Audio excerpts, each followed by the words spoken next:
എന്റെ വീട് തൃശ്ശൂർ ജില്ലയിലാ. സന്തോഷമുള്ളൊരു ചെറിയ കുടുംബമായി എൻ്റെ കുടുംബം. എൻ്റെ പ്രിയപ്പെട്ട ഉമ്മയും ഉപ്പയും എനിക്ക് അനുയോജ്യനായൊരു ഭർത്താവിനെ അന്വേഷിച്ചു തന്നു. അങ്ങനെ സന്തോഷത്തോടെ മുന്നോട്ട് പോയി. എൻ്റെ വീട്ടിൻ്റെ മേൽക്കൂരയൊക്കെ ഒന്ന് റെഡിയാക്കണമല്ലോ, വീട്ടിലൊരഴിച്ചു പണി നടത്തണമല്ലോ. എൻ്റെ പ്രിയപ്പെട്ട ഭർത്താവ് നാട്ടിൽ ചെറിയ പണി ചെയ്താൽ അത് പെട്ടെന്ന് നടക്കൂലല്ലോ. ഒരു വിസയുണ്ടാക്കിയിട്ടതാ പ്രവാസിയായി എൻ്റെ ഭർത്താവ് കടന്നുപോയി. എൻ്റെ ഭർത്താവ് ത്യാഗം ചെയ്തു. അതാ തുച്ഛമായ നാളുകൾ കൊണ്ടതാ 2 ലക്ഷം രൂപ അധ്വാനിച്ചുണ്ടാക്കിയിട്ട് എൻ്റെ പേരിൽ അയച്ചു തന്നു. എന്നിട്ടതാ വീട്ടിൽ ഉപ്പയോട് വിളിച്ചു പറഞ്ഞു, അതാ ഭാര്യയുടെ പേരിൽ അയച്ചു കൊടുത്തിട്ടുണ്ട്. നമ്മുടെ വീടൊന്ന് മെയിൻ്റനൻസ് ചെയ്യണമല്ലോ, അതിൻ്റെ പണിക്കാരെ ഒന്ന് വിളിച്ചു കൊണ്ടുവരണമല്ലോ. അങ്ങനെ എൻ്റെ പ്രായമുള്ള ഉപ്പ പരിസരത്ത് അന്വേഷിച്ചു നടന്നു. അങ്ങനെ പണിക്കാര് കടന്നു വന്നു. ആ വീട്ടിലതാ പണിക്കാര് കടന്നു വന്നു. അവരുടെ വീട്ടിന്റെ പരിസരത്ത് തമ്പടിച്ച് താമസിച്ചിരുന്ന തിരുവനന്തപുരം സ്വദേശികളായിരുന്നു. അതേ കളിക്കാവിള സ്വദേശികളായ ഒരു പറ്റം ചെറുപ്പക്കാരാ കടന്നു വന്നത്. അങ്ങനെ പണികൾ അവർ തുടങ്ങിയപ്പോൾ ഭക്ഷണം കൊടുക്കാനും വെള്ളം കൊടുക്കാനും ഈ പെണ്ണിനെയാ മാതാപിതാക്കൾ ഏൽപ്പിച്ചത്. സഹോദരങ്ങളെ, അങ്ങനെ അതാ അതിലൊരു ചെറുപ്പക്കാരൻ, ആ പണിക്കാരിൽപ്പെട്ട ഒരു ചെറുപ്പക്കാരന് വല്ലാത്ത ദാഹമാ. ചില ആളുകൾക്ക് അങ്ങനെ ഇടക്കിടക്ക് വല്ലാത്ത ദാഹം കൂടും. ആ മേശരയിൽപ്പെട്ട ഒരാൾക്ക് വല്ലാത്ത ദാഹമായി. പെട്ടെന്ന് വെള്ളം ചോദിക്കുന്ന വെള്ളം പെട്ടെന്ന് കുടിക്കുക. കാരണം അവൾ വെള്ളവും കൊണ്ട് വരുന്നത് കണ്ടാസ്വദിക്കുന്ന ചെറുപ്പക്കാരൻ സുബ്ഹാനല്ലാഹ് എന്തൊക്കെയോ തമാശകൾ പറയുകയാ. ആദ്യം ആ പെണ്ണ് പറയുന്നു, ഞാൻ അവഗണിച്ചു. പിന്നെ ആ ചെറുപ്പക്കാരനുമായിട്ട് ഞാൻ അറിയാതെ ചിരിച്ചുപോയി. പിന്നെ ഞാൻ ഒറ്റപ്പെട്ട സംസാരിച്ചു പോയി. പിന്നെ എൻ്റെ നമ്പർ കൈമാറിപ്പോയി. പിന്നെ ഞാൻ ഫോണിലൂടെ നിരന്തരം സംസാരിച്ചു പോയി. അവസാനം ആ ചെറുപ്പക്കാരിലേക്ക് ഞാൻ അടുത്തു പോയി. ഞാൻ അങ്ങനെ ആ ചെറുപ്പക്കാരുമായി പ്രണയലോകത്ത് വിരാജിക്കുമ്പോൾ ആ ചെറുപ്പക്കാരൻ എന്നോട് പറയുകയാ, നമുക്ക് പോകാം. അതുകൊണ്ട് സ്വൈര്യവിഹാരത്തിൻ്റെ ഒരു ലോകത്തേക്ക് നമുക്ക് പോകാം. ആ 2 ലക്ഷം രൂപയും എൻ്റെ കയ്യിലുണ്ടായിരുന്ന സ്വർണവും എടുത്തുകൊണ്ട് ആ കാഫിറായ മനുഷ്യരോടൊപ്പം ഞാൻ ഇറങ്ങിപ്പോയി എന്ന് മരണമാസന്നമായി കിടക്കുന്ന അവസ്ഥയിൽ വിതുമ്പിക്കൊണ്ടവൾ പറയുകയാ. സഹോദരങ്ങളെ ചിന്തിക്കണേ. അങ്ങനെയാ പെണ്ണു പറയുകയാ. അതാ ചെറുപ്പക്കാരനുമൊത്ത് ഞാൻ കടന്നുപോയി. എങ്ങോട്ടാ കടന്നു പോയതെന്നറിയുമോ? ഈ സ്വർണവും എൻ്റെ കയ്യിൽ ഉണ്ടായിരുന്ന പണവും വിറ്റുകൊണ്ട് ഞാൻ നെയ്യാറ്റിൻകരയില് എൻ്റെ കാമുകനതാ ഒരു തടിക്കച്ചവടമൊക്കെ തുടങ്ങി. അവിടെ ഒരു വീട് വാടകയ്ക്കെടുത്തു. അങ്ങനെ ജീവിതം അങ്ങനെ മുന്നോട്ട് കടന്നുപോയി.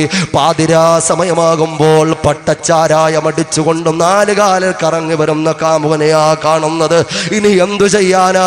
ആരോട് പറയാനാ? ഇനി തിരിഞ്ഞു നോക്കാൻ പറ്റുമോ? അങ്ങനെ വ്യഭിചാരത്തിലൊരു കുട്ടിയുണ്ടായി. ആ പെണ്ണു പറയുകയാ, അങ്ങനെ കുറച്ചു നാൾ കഴിഞ്ഞപ്പോൾ തൻ്റെ കുറെ കൂട്ടുകാരുമായിട്ടാ പിന്നെ തൻ്റെ കാമുകന്റെ വരവ്. ആ കൂട്ടുകാരുമായിട്ട് അങ്ങനെ അടുത്തടുത്ത് വന്നു. ആ കൂട്ടുകാരിയാളെ മാറ്റി നിർത്തിയിട്ട് അവളെ ഉപദ്രവിക്കാൻ തുടങ്ങി. പീഡിപ്പിക്കാൻ ശ്രമിച്ചു. തന്നെ വിൽപ്പന ചരക്കാക്കാൻ പോവുകയാണെന്ന് അവൾക്ക് മനസ്സിലായി. അവളാ കൈക്കുഞ്ഞുമായി പുറത്തേക്ക് ഇറങ്ങി ഓടുകയാ. പാതിരാവിന്റെ കൂരിരുളിൽ അവൾ ഇറങ്ങി ഓടുകയാ. അങ്ങനെ ഓടി തുമ്പാൻ ഒരു ബസ് സ്റ്റാൻഡിന്റെ അടുത്തെത്തി. അപ്പോൾ ഒരു പെണ്ണിനെ കണ്ടുമുട്ടി. ആ പെണ്ണ് അവളോട് പറഞ്ഞു, ഈ പാതിരാ സമയത്ത് ഇങ്ങനെ ഒറ്റക്ക് വിടിരിക്കല്ലേ, ഈ സ്ഥലം വല്ലാത്ത കുഴപ്പമുള്ള സ്ഥലവാ. കാര്യങ്ങളൊക്കെ അന്വേഷിച്ചു. A to Z കാര്യങ്ങളാ പെണ്ണിനോട് പറഞ്ഞു. ആ പെണ്ണ് പറഞ്ഞു, ഇന്ന് ഞാൻ അഭയം നൽകാം, കുഴപ്പമില്ല, ഇന്ന് എൻ്റെ കൂടെ പോരേന്നൊക്കെ പറഞ്ഞ ആ പെണ്ണ് കൊണ്ടുപോയി. ആ പെണ്ണാരാണെന്നറിയുമോ? ആ നാട്ടിലെ ഏറ്റവും വലിയ സെക്സ് റോക്കറ്റിലെ കണ്ണിയാ. അവളും കൊണ്ടുപോയി പെണ്ണിനെ വിൽപ്പന നടത്തി. ഒരുപാട് ആളുകൾക്ക് അവളും വിറ്റു. അവസാനം എയ്ഡ്സ് രോഗം പിടിച്ചപ്പോൾ സഹോദരങ്ങളെ, കൂട്ടത്തിൽ ഒരു കാര്യവും കൂടി പറയുകയാ. ഈ പെണ്ണതാ ഇടക്ക് വീട്ടിലേക്ക്, ബസ് സ്റ്റോപ്പിൽ വന്ന് വീട്ടിലേക്കൊന്ന് വിളിക്കാമെന്ന് തോന്നിയല്ലോ. ആര് സ്വീകരിച്ചു? അനുസരിച്ചില്ലെങ്കിലും തൻ്റെ പ്രിയപ്പെട്ട ഉമ്മ ഒരു പക്ഷേ ഒളിച്ചെങ്കിലും പാത്തെങ്കിലും തന്നോടൊരു വർത്തമാനം പറയുമല്ലോ. അതുകൊണ്ട് വീട്ടിലേക്ക് വിളിക്കാനുള്ള മനസ്സ് വന്നില്ല. അപ്പുറത്തെ വീട്ടിലേക്ക് വിളിച്ചു. ഇപ്പുറത്തെ ആളാരെന്നറിയാതെ, ആളാരാണ് വിളിക്കുന്നതെന്നറിയാതെ അപ്പുറത്തെ വീട്ടിൽ വിളിച്ചു.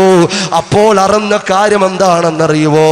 ആ മകൾ ഇറങ്ങിപ്പോയ വിഷമത്തിൽ പ്രായം ചെന്ന ഉപ്പയും ഉമ്മയും ഹൃദയം പൊട്ടി മരിച്ചു. പെങ്ങളെ, ഹൃദയം പൊട്ടി മരിച്ചു. താങ്ങാനാവാതെ രണ്ടുപേരും മണ്ണോട് ചേർന്ന് പോയി. എൻ്റെ പ്രിയപ്പെട്ട പെങ്ങളെ, ഒരു ഉമ്മായിക്കും താങ്ങൂല പൊന്നുമോള്, ഒരു വാപ്പായിക്കും താങ്ങൂല പൊന്നുമോള്, ഒരു സഹോദരനും താങ്ങൂല പൊന്നുമോള്. ആ ഹൃദയത്തിന്റെ കത്തൽ അവസാനിക്കണമെങ്കിൽ റൂഹ് പിടിക്കണം. അതുവരെ തീജ്വാലകളായി നിന്റെ ഉമ്മയുടെ ഉപ്പയുടെ കണ്ണുനീരിങ്ങനെ വാർന്നുകൊണ്ടിരിക്കും പൊന്നുമോള്. അതുകൊണ്ട് നരകം വിലക്ക് വാങ്ങല്ല പൊന്നുമോള്. അല്പസുഖത്തിന് വേണ്ടി നിന്റെ ശാശ്വത സുഖം നഷ്ടപ്പെടുത്തല്ല പൊന്നുമോള്. ആ പെണ്ണു പറയുകയാ, അങ്ങനെ ഇവളും കൊണ്ടുപോയി കുറെ ആളുകൾക്ക് എന്നെ കാഴ്ചവെച്ചു. അവസാനം മാരകമായ എയ്ഡ്സ് രോഗത്തിൽ ഞാൻ അടിമപ്പെട്ടു. അവസാനം ഈ ഓടയിൽ കൊണ്ട് തെള്ളിയിട്ട് അവര് പോയതാ.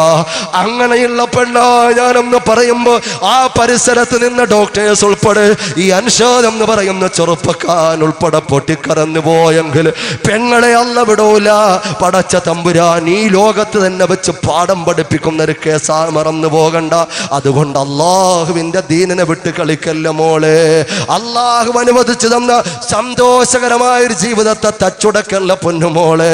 എൻ്റെ പ്രിയപ്പെട്ട പെങ്ങളെ ഞാൻ പറയുകയാ, ഞാൻ പറഞ്ഞു വരുന്നത്, ഈ ഇന്ത്യ മഹാരാജ്യത്തില് ഏറ്റവും കൂടുതൽ സാക്ഷരത, സമ്പൂർണമായ സാക്ഷരത കൈവരിച്ചു എന്ന് അവകാശപ്പെടുന്ന നമ്മുടെ കേരളം, നമ്മുടെ കേരളത്തിന്റെ മഹത്വം നമുക്കറിയാം. ഏറ്റവും കൂടുതൽ വിദ്യാസമ്പന്നരായ ആളുകൾ പാർക്കുന്ന ഒരു നാട്. രാജ്യത്തിൽ 97.3% സാക്ഷരത കൈവരിച്ചിട്ടുള്ള ഒരു സ്റ്റേറ്റ് എന്ന് പറയുന്നത് നാം പാർക്കുന്ന മലയാളി മണ്ണാകുന്ന കേരളമാണ്. ബിരുദവും ബിരുദാനന്തര ബിരുദവും ബിരുദങ്ങളുടെ അക്ഷരമാല കൂട്ടങ്ങളും സ്വന്തം പേരിനോടൊത്ത് മേമ്പടി ചേർത്തെഴുതി വെച്ച് വളരെ ഉന്നത നിലവാരത്തിലുള്ളവരാ, വിജ്ഞാനത്തിന്റെ ഗിരിശൃംഗങ്ങളിലൂടെ കടന്നുപോയവരാ ഞങ്ങളെന്ന വല്ലാത്ത ഒരു വിലാസവുമായി മുന്നോട്ട് പോകുന്ന ഈ കേരളമുണ്ടല്ലോ, ഇന്ത്യയിൽ ഏറ്റവും കൂടുതൽ അശ്ലീലമായ സൈറ്റുകൾ, പോൺ സൈറ്റുകൾ, കാണാൻ അരുതായ്മകൾ കാണിക്കുന്ന സൈറ്റുകൾ തിരയുന്ന യുവതികളുടെ കണക്കെടുത്തപ്പോൾ ഈ പറയപ്പെട്ട കേരളത്തിലുള്ള പെണ്ണുങ്ങളാ അതിൽ 1-ാം സ്ഥാനമെന്ന് വളരെ ലജ്ജയോടുകൂടി ഞാൻ ഓർമ്മപ്പെടുത്തുകയാണ്. അതാ ഞാൻ പറഞ്ഞത്, ആഗോളതലത്തിലും അതുപോലെ രാജ്യവ്യാപകമായും സംസ്ഥാന വ്യാപകമായും അതിരുവിട്ട് ഓടുന്ന, അതിലംഘനം കാണിക്കുന്ന, ആഭാസങ്ങളോടടുപ്പം കാണിച്ച് പരിഷ്കാരങ്ങളെ മാത്രം പുൽകുന്ന, അവൻ്റെ ത്യാഗോജ്വലമായ മുൻഗാമികൾ കടന്നുപോയ ഇന്നലകളെക്കുറിച്ച് ഒരിക്കൽ പോലും ഓർക്കാത്ത അപകടകരമായ ഭീതിതമായ ഒരു സാഹചര്യം വിതച്ചുകൊണ്ട് മുന്നോട്ട് കടിഞ്ഞാൺ പൊട്ടിയ കുതിരകളെപ്പോലെ പായുന്ന ഈ പുതിയ തലമുറയുടെ, ന്യൂ ജനറേഷൻ്റെ പുതിയ തലമുറയുടെ യുവതികളുടെയും യുവാക്കളുടെയും കാൽവപ്പുകൾ അവബോധത്തിൻ്റെ കാൽവപ്പുകളാക്കി മാറ്റാൻ ഗവൺമെൻറ് തലത്തിൽ പോലും ചർച്ചകൾ നടക്കുകയാ. എൻ്റെ പ്രിയപ്പെട്ട സഹോദര, എൻ്റെ മുമ്പിലിരുന്ന് ശബ്ദം ശ്രവിക്കുന്ന, എന്നെ വീക്ഷിക്കുന്ന എൻ്റെ പ്രിയപ്പെട്ട യുവാക്കളോട്, യുവതികളോട് ഞാൻ പറയുകയാ, അള്ളാഹുവിൻ്റെ അനുഗ്രഹം കൊണ്ട്, പടച്ച തമ്പുരാന്റെ അനുഗ്രഹം കൊണ്ട് അള്ളാഹു നൽകിയ ഏറ്റവും വലിയൊരു നിഅമത്താണ് നമ്മുടെ യുവത്വം. ഏറ്റവും വലിയൊരു നിഅമത്താ. അതിനേക്കാളും വലിയ ഒരു നിഅമത്ത് അല്ലാഹുവിൻ്റെ ദുനിയാവിലില്ല എന്ന് പറഞ്ഞാൽ എൻ്റെ പ്രിയപ്പെട്ട സഹോദരങ്ങളെ മറ്റൊരഭിപ്രായം പറയാനില്ല. കാരണം ഇസ്ലാമിനെ സംബന്ധിച്ചിടത്തോളം 2-ാം സ്ഥാനമാണ് അവനുള്ള ഏറ്റവും കരുത്തുറ്റ ആർജവമുള്ള അവൻ്റെ ആഫിയത്തിന് അല്ലാഹുവിൻ്റെ ദീൻ കൊടുത്തിട്ടുള്ളത്. അല്ലാഹുവിൻ്റെ ദീൻ ആഫിയത്തിന് കൊടുത്തിട്ടുള്ളത് 2-ാം സ്ഥാനവാ. അതുകൊണ്ടാ ഇത് ഷാഫി മസ്ലക്കുകാരല്ലേ, നമ്മൾ ഷാഫിയാക്കളാണോ, ഹനഫി മുസല്ലയാണോ, ഷാഫിയാണോ? ഷാഫിയ.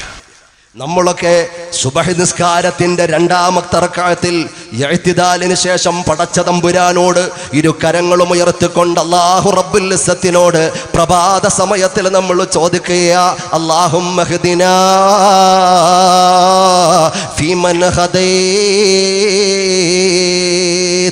അല്ലാഹുവേ നീ സന്മാർഗം ചൊരിച്ചു കൊടുത്ത സച്ചിതരിൽ ഞങ്ങളെ പെടുത്തണേ അല്ലാ, ഹിദായത്ത് കിട്ടിയവരിൽ ഞങ്ങളെ പെടുത്തണേ അല്ലാ. ഹിദായത്ത് പടച്ച തമ്പുരാനോട് ഏറ്റവും പ്രധാനപ്പെട്ട സുബഹി നിസ്കാരത്തിൽ തന്നെ അല്ലാഹുവോട് ചോദിച്ചിട്ട് ഹിദായത്ത് ചോദിച്ചിട്ട് രണ്ടാമത് ചോദിക്കുന്ന ചോദ്യം ഏതാണെന്നറിയുമോ? വഅഫിനാ ഫീമൻ ആഫൈത, അല്ലാഹുവേ ഹിദായത്ത് മാത്രം കൊണ്ട് ഞങ്ങൾക്ക് കാര്യമില്ലല്ലോ തമ്പുരാന്, നീ നൽകിയ ഹിദായത്ത് കൊണ്ട് നിനക്ക് വേണ്ടി സ്രാട്ടാംഗം ഉൾപ്പെടെയുള്ള ആരാധനാ കർമ്മങ്ങൾ ചെയ്യാൻ ഞങ്ങൾക്ക് ആരോഗ്യം നൽകണേ അല്ലാ, ഞങ്ങൾക്ക് ആഫിയത്ത് നൽകണേ അല്ലാ, ഞങ്ങൾക്ക് ശരീരത്തിന് സുഖം നൽകണേ അല്ലാ. ഹിദായത്ത് കഴിഞ്ഞാൽ പടച്ച തമ്പുരാന് നൽകുന്ന വലിയ നിഅമത്ത ആഫിയത്ത് മറന്നു പോകണ്ട. എൻ്റെ മുമ്പിലുള്ള ചെറുപ്പക്കാരോട് പരിസരത്തുള്ള പ്രിയപ്പെട്ട പെങ്ങന്മാരോട് പറയുകയാ, എന്തിനാ പടച്ച തമ്പുരാന് കരുത്തുറ്റ യുവത്വം തന്നിട്ടുള്ളതെന്തിനാ? അല്ലാഹു ആർജവമുള്ള യുവത്വം തന്നതെന്തിനാ? പ്രിയപ്പെട്ട പെങ്ങളെ, നിന്റെ മധുര 17ന്റെ തുടിതുടുപ്പ് കാണുമ്പോ നീ അഹങ്കാരത്തോടെ കാമുകനായി ക്യാമ്പസിൽ കൈകോർത്ത് പിടിച്ച് കറങ്ങി നടക്കാനല്ല. പൊന്നു പെങ്ങളെ, കടന്നുപോയ ഒരുപാട് മഹതിമാരുണ്ട്, നിനക്ക് വഴി കാണിച്ചു തന്ന ഒരുപാട് സത്വൃത്തരായ പെണ്ണുങ്ങളുണ്ട്, സ്വർഗത്തിലെ തമ്പുരാട്ടിമാരുണ്ട്. അവരെ കുറിച്ച് ചിന്തിക്കാനാ. അവരും വിജ്ഞാനം സമ്പാദിച്ചവരാ, അവരും ദുനിയാവിൽ വിലാസമുണ്ടാക്കിയവരാ. ഒരു ബിരുദം നിന്റെ തോളിലേക്ക് വന്ന് കയറുമ്പോൾ നിന്റെ തോളിൽ കിടന്ന തട്ടം പോലും ഇല്ലല്ലോ പ്രിയപ്പെട്ട പെങ്ങളെ. 10ാം ക്ലാസ് കിടന്ന് +1 അഡ്മിഷൻ കിട്ടുമ്പോൾ തലയിട്ടിരുന്ന തട്ടം തോളിലേക്ക് വീഴുന്ന പെങ്ങളെ, ഒരൽപ്പം വിദ്യാസമ്പന്നയാകാൻ മുന്നോട്ട് കടന്നു പോകുമ്പോൾ നിനക്ക് പിന്നെ തട്ടത്തോട് തലമറക്കുന്നതിനോട് ഇസ്ലാമിക വേഷവിധാനത്തോട് നിനക്ക് പുച്ഛവാ. എൻ്റെ പ്രിയപ്പെട്ട പെങ്ങളെ, ആലോചിച്ചു നോക്ക് പ്രിയപ്പെട്ട പെങ്ങളെ, എൻ്റെ മുമ്പിലുള്ള ചെറുപ്പക്കാരാ, എൻ്റെ ശബ്ദം ശപിക്കുന്ന പ്രിയപ്പെട്ട യുവാക്കളെ, ചിന്തിക്കണേ. എന്തിനാ പൊന്നുമോനെ അല്ലാഹു യുവത്വം തന്നത്? അടിച്ചു പൊളിക്കാനല്ല, അല്ലാഹുവിനെ വെല്ലുവിളിക്കാനല്ല, ആഭാസത്തരങ്ങളോടടുപ്പം കാണിക്കാനല്ല. അല്ലാഹുവിൻ്റെ വിളിയാളം കേൾക്കുമ്പോൾ പരിസരത്തുള്ള പള്ളികളിൽ നിന്ന് അസ്സലാത്തു ഖൈറും മിനന്നൗം, അല്ലാഹുവിൻ്റെ വിളിയാളം കേൾക്കുമ്പോൾ ഒന്നെങ്കിൽ സുഖമായി മൂടി പുതച്ചുറങ്ങുകയാ, അല്ലെങ്കിൽ നീ എഴുന്നേറ്റുകൊണ്ട് കടന്നു പോവുകയാ. എവിടെയാ കടന്നു പോകുന്നതെന്നറിയുമോ? പള്ളിയിലേക്ക് ജമാഅത്തായി സുബഹി നിസ്കരിക്കാനല്ല.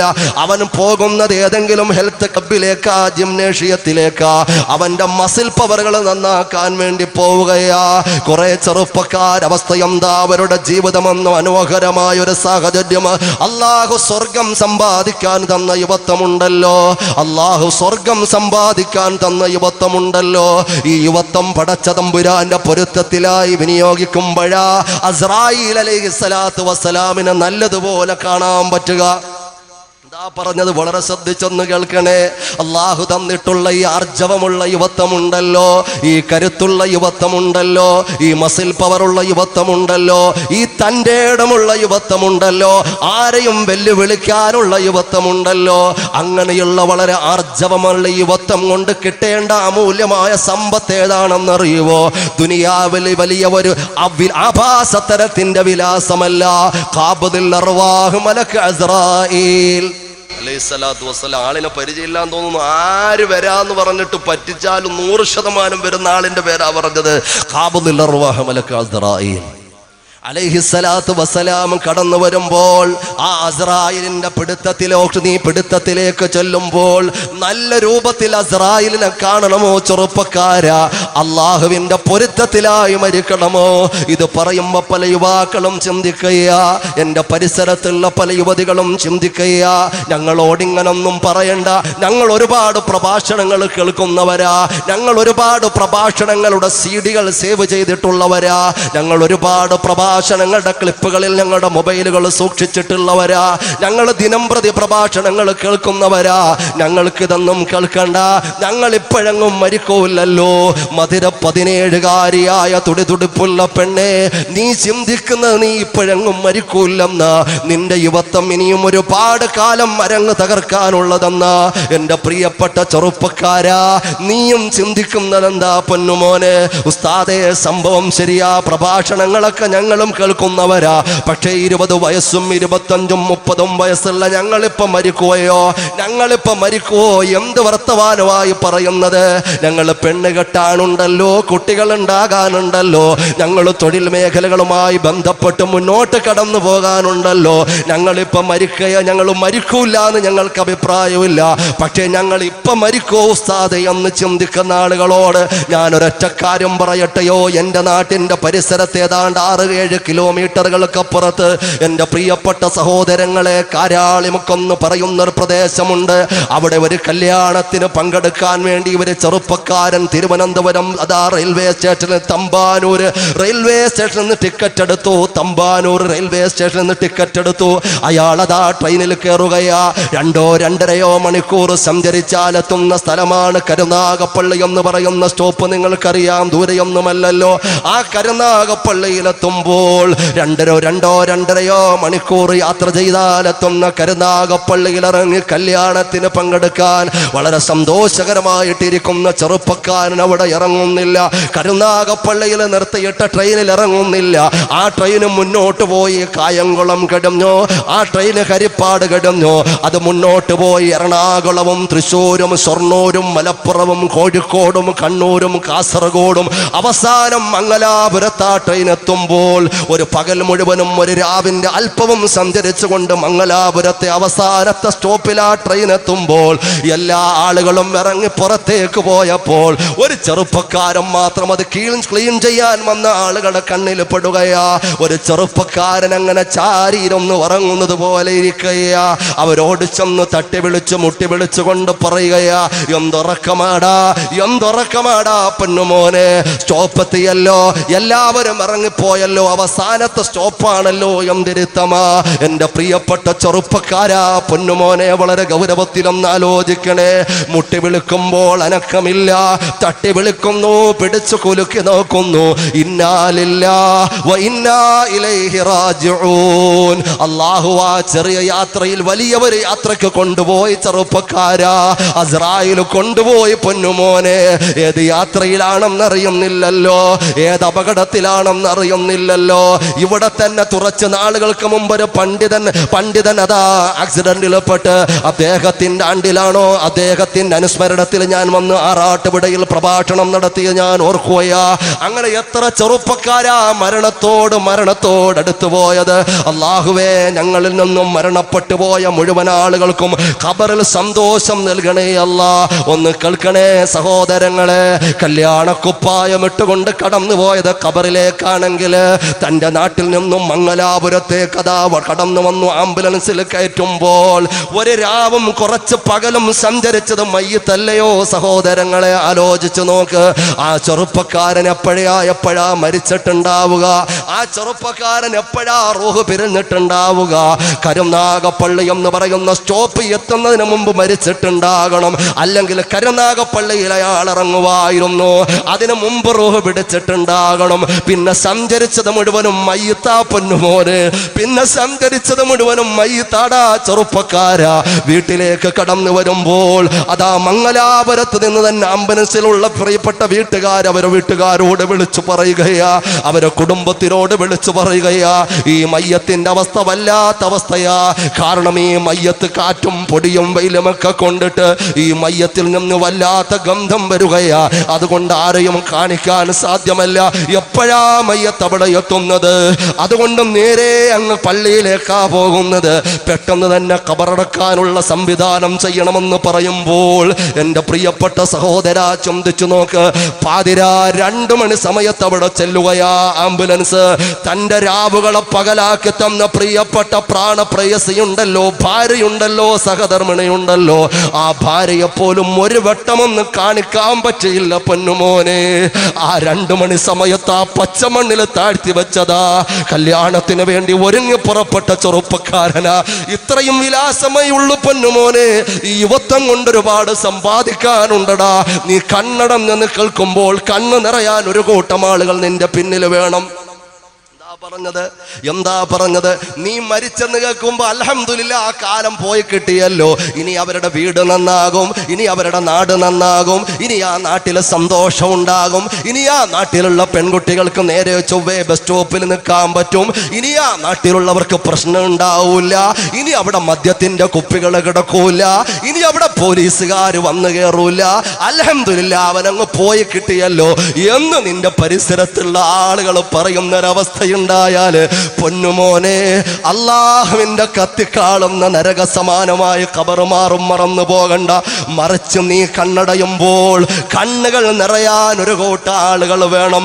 അള്ളാഹുവേ, ആ ചെറുപ്പക്കാരന് നല്ല ചെറുപ്പക്കാരനാ, നീ അവനെ കൊണ്ടുപോയല്ലോ അല്ലാ എന്ന ആളുകളുടെ ഹൃദയം പൊട്ടുന്ന നല്ല സന്തോഷകരമായ യുവത്വം സമ്മാനിക്കാൻ എന്തുകൊണ്ട് കഴിയുന്നില്ലടാ? ഇവിടെ ജീവിക്കാൻ വന്നവരല്ല നമ്മള്, ഇവിടെ അടിച്ചു പൊളിക്കാൻ വന്നവരല്ല നമ്മള്. ഞാൻ പറഞ്ഞത് അള്ളാഹുവിന്റെ പൊരുത്തത്തിൽ യുവത്വം അള്ളാഹുവിന്റെ പൊരുത്തത്തിൽ വിനിയോഗിക്കുന്നത് കൊണ്ട് നല്ലൊരു മരണം നമുക്ക് കിട്ടേണ്ടത്, അതുപോലെ സന്തോഷത്തോടെ ഖബറിൽ കിടക്കേണ്ടത്, അതുപോലെ പരലോകത്തേക്ക് കടന്നു ചെല്ലുമ്പോൾ അള്ളാഹിന്റെ ഹബീബായ പ്രവാചകർ മുഹമ്മദ് മുസ്തഫ ഇത് തൃക്കുന്നപ്പോൾ തന്നെയാണോ? എന്താ സ്ഥല പതിയാങ്കര തന്നെയാണോ? നല്ല ആവേശത്തോടെ സ്വലാത്തൊക്കെ ചെല്ലും എന്നെനിക്ക് ആത്മവിശ്വാസം ഉണ്ടായിരുന്നു. എന്നാലും അതിന് കളങ്കം വന്നിട്ടില്ല, പ്രതീക്ഷയുണ്ട്. മുഹമ്മദ് മുസ്തഫ സല്ലല്ലാഹു അൽഹംദുലില്ലാ.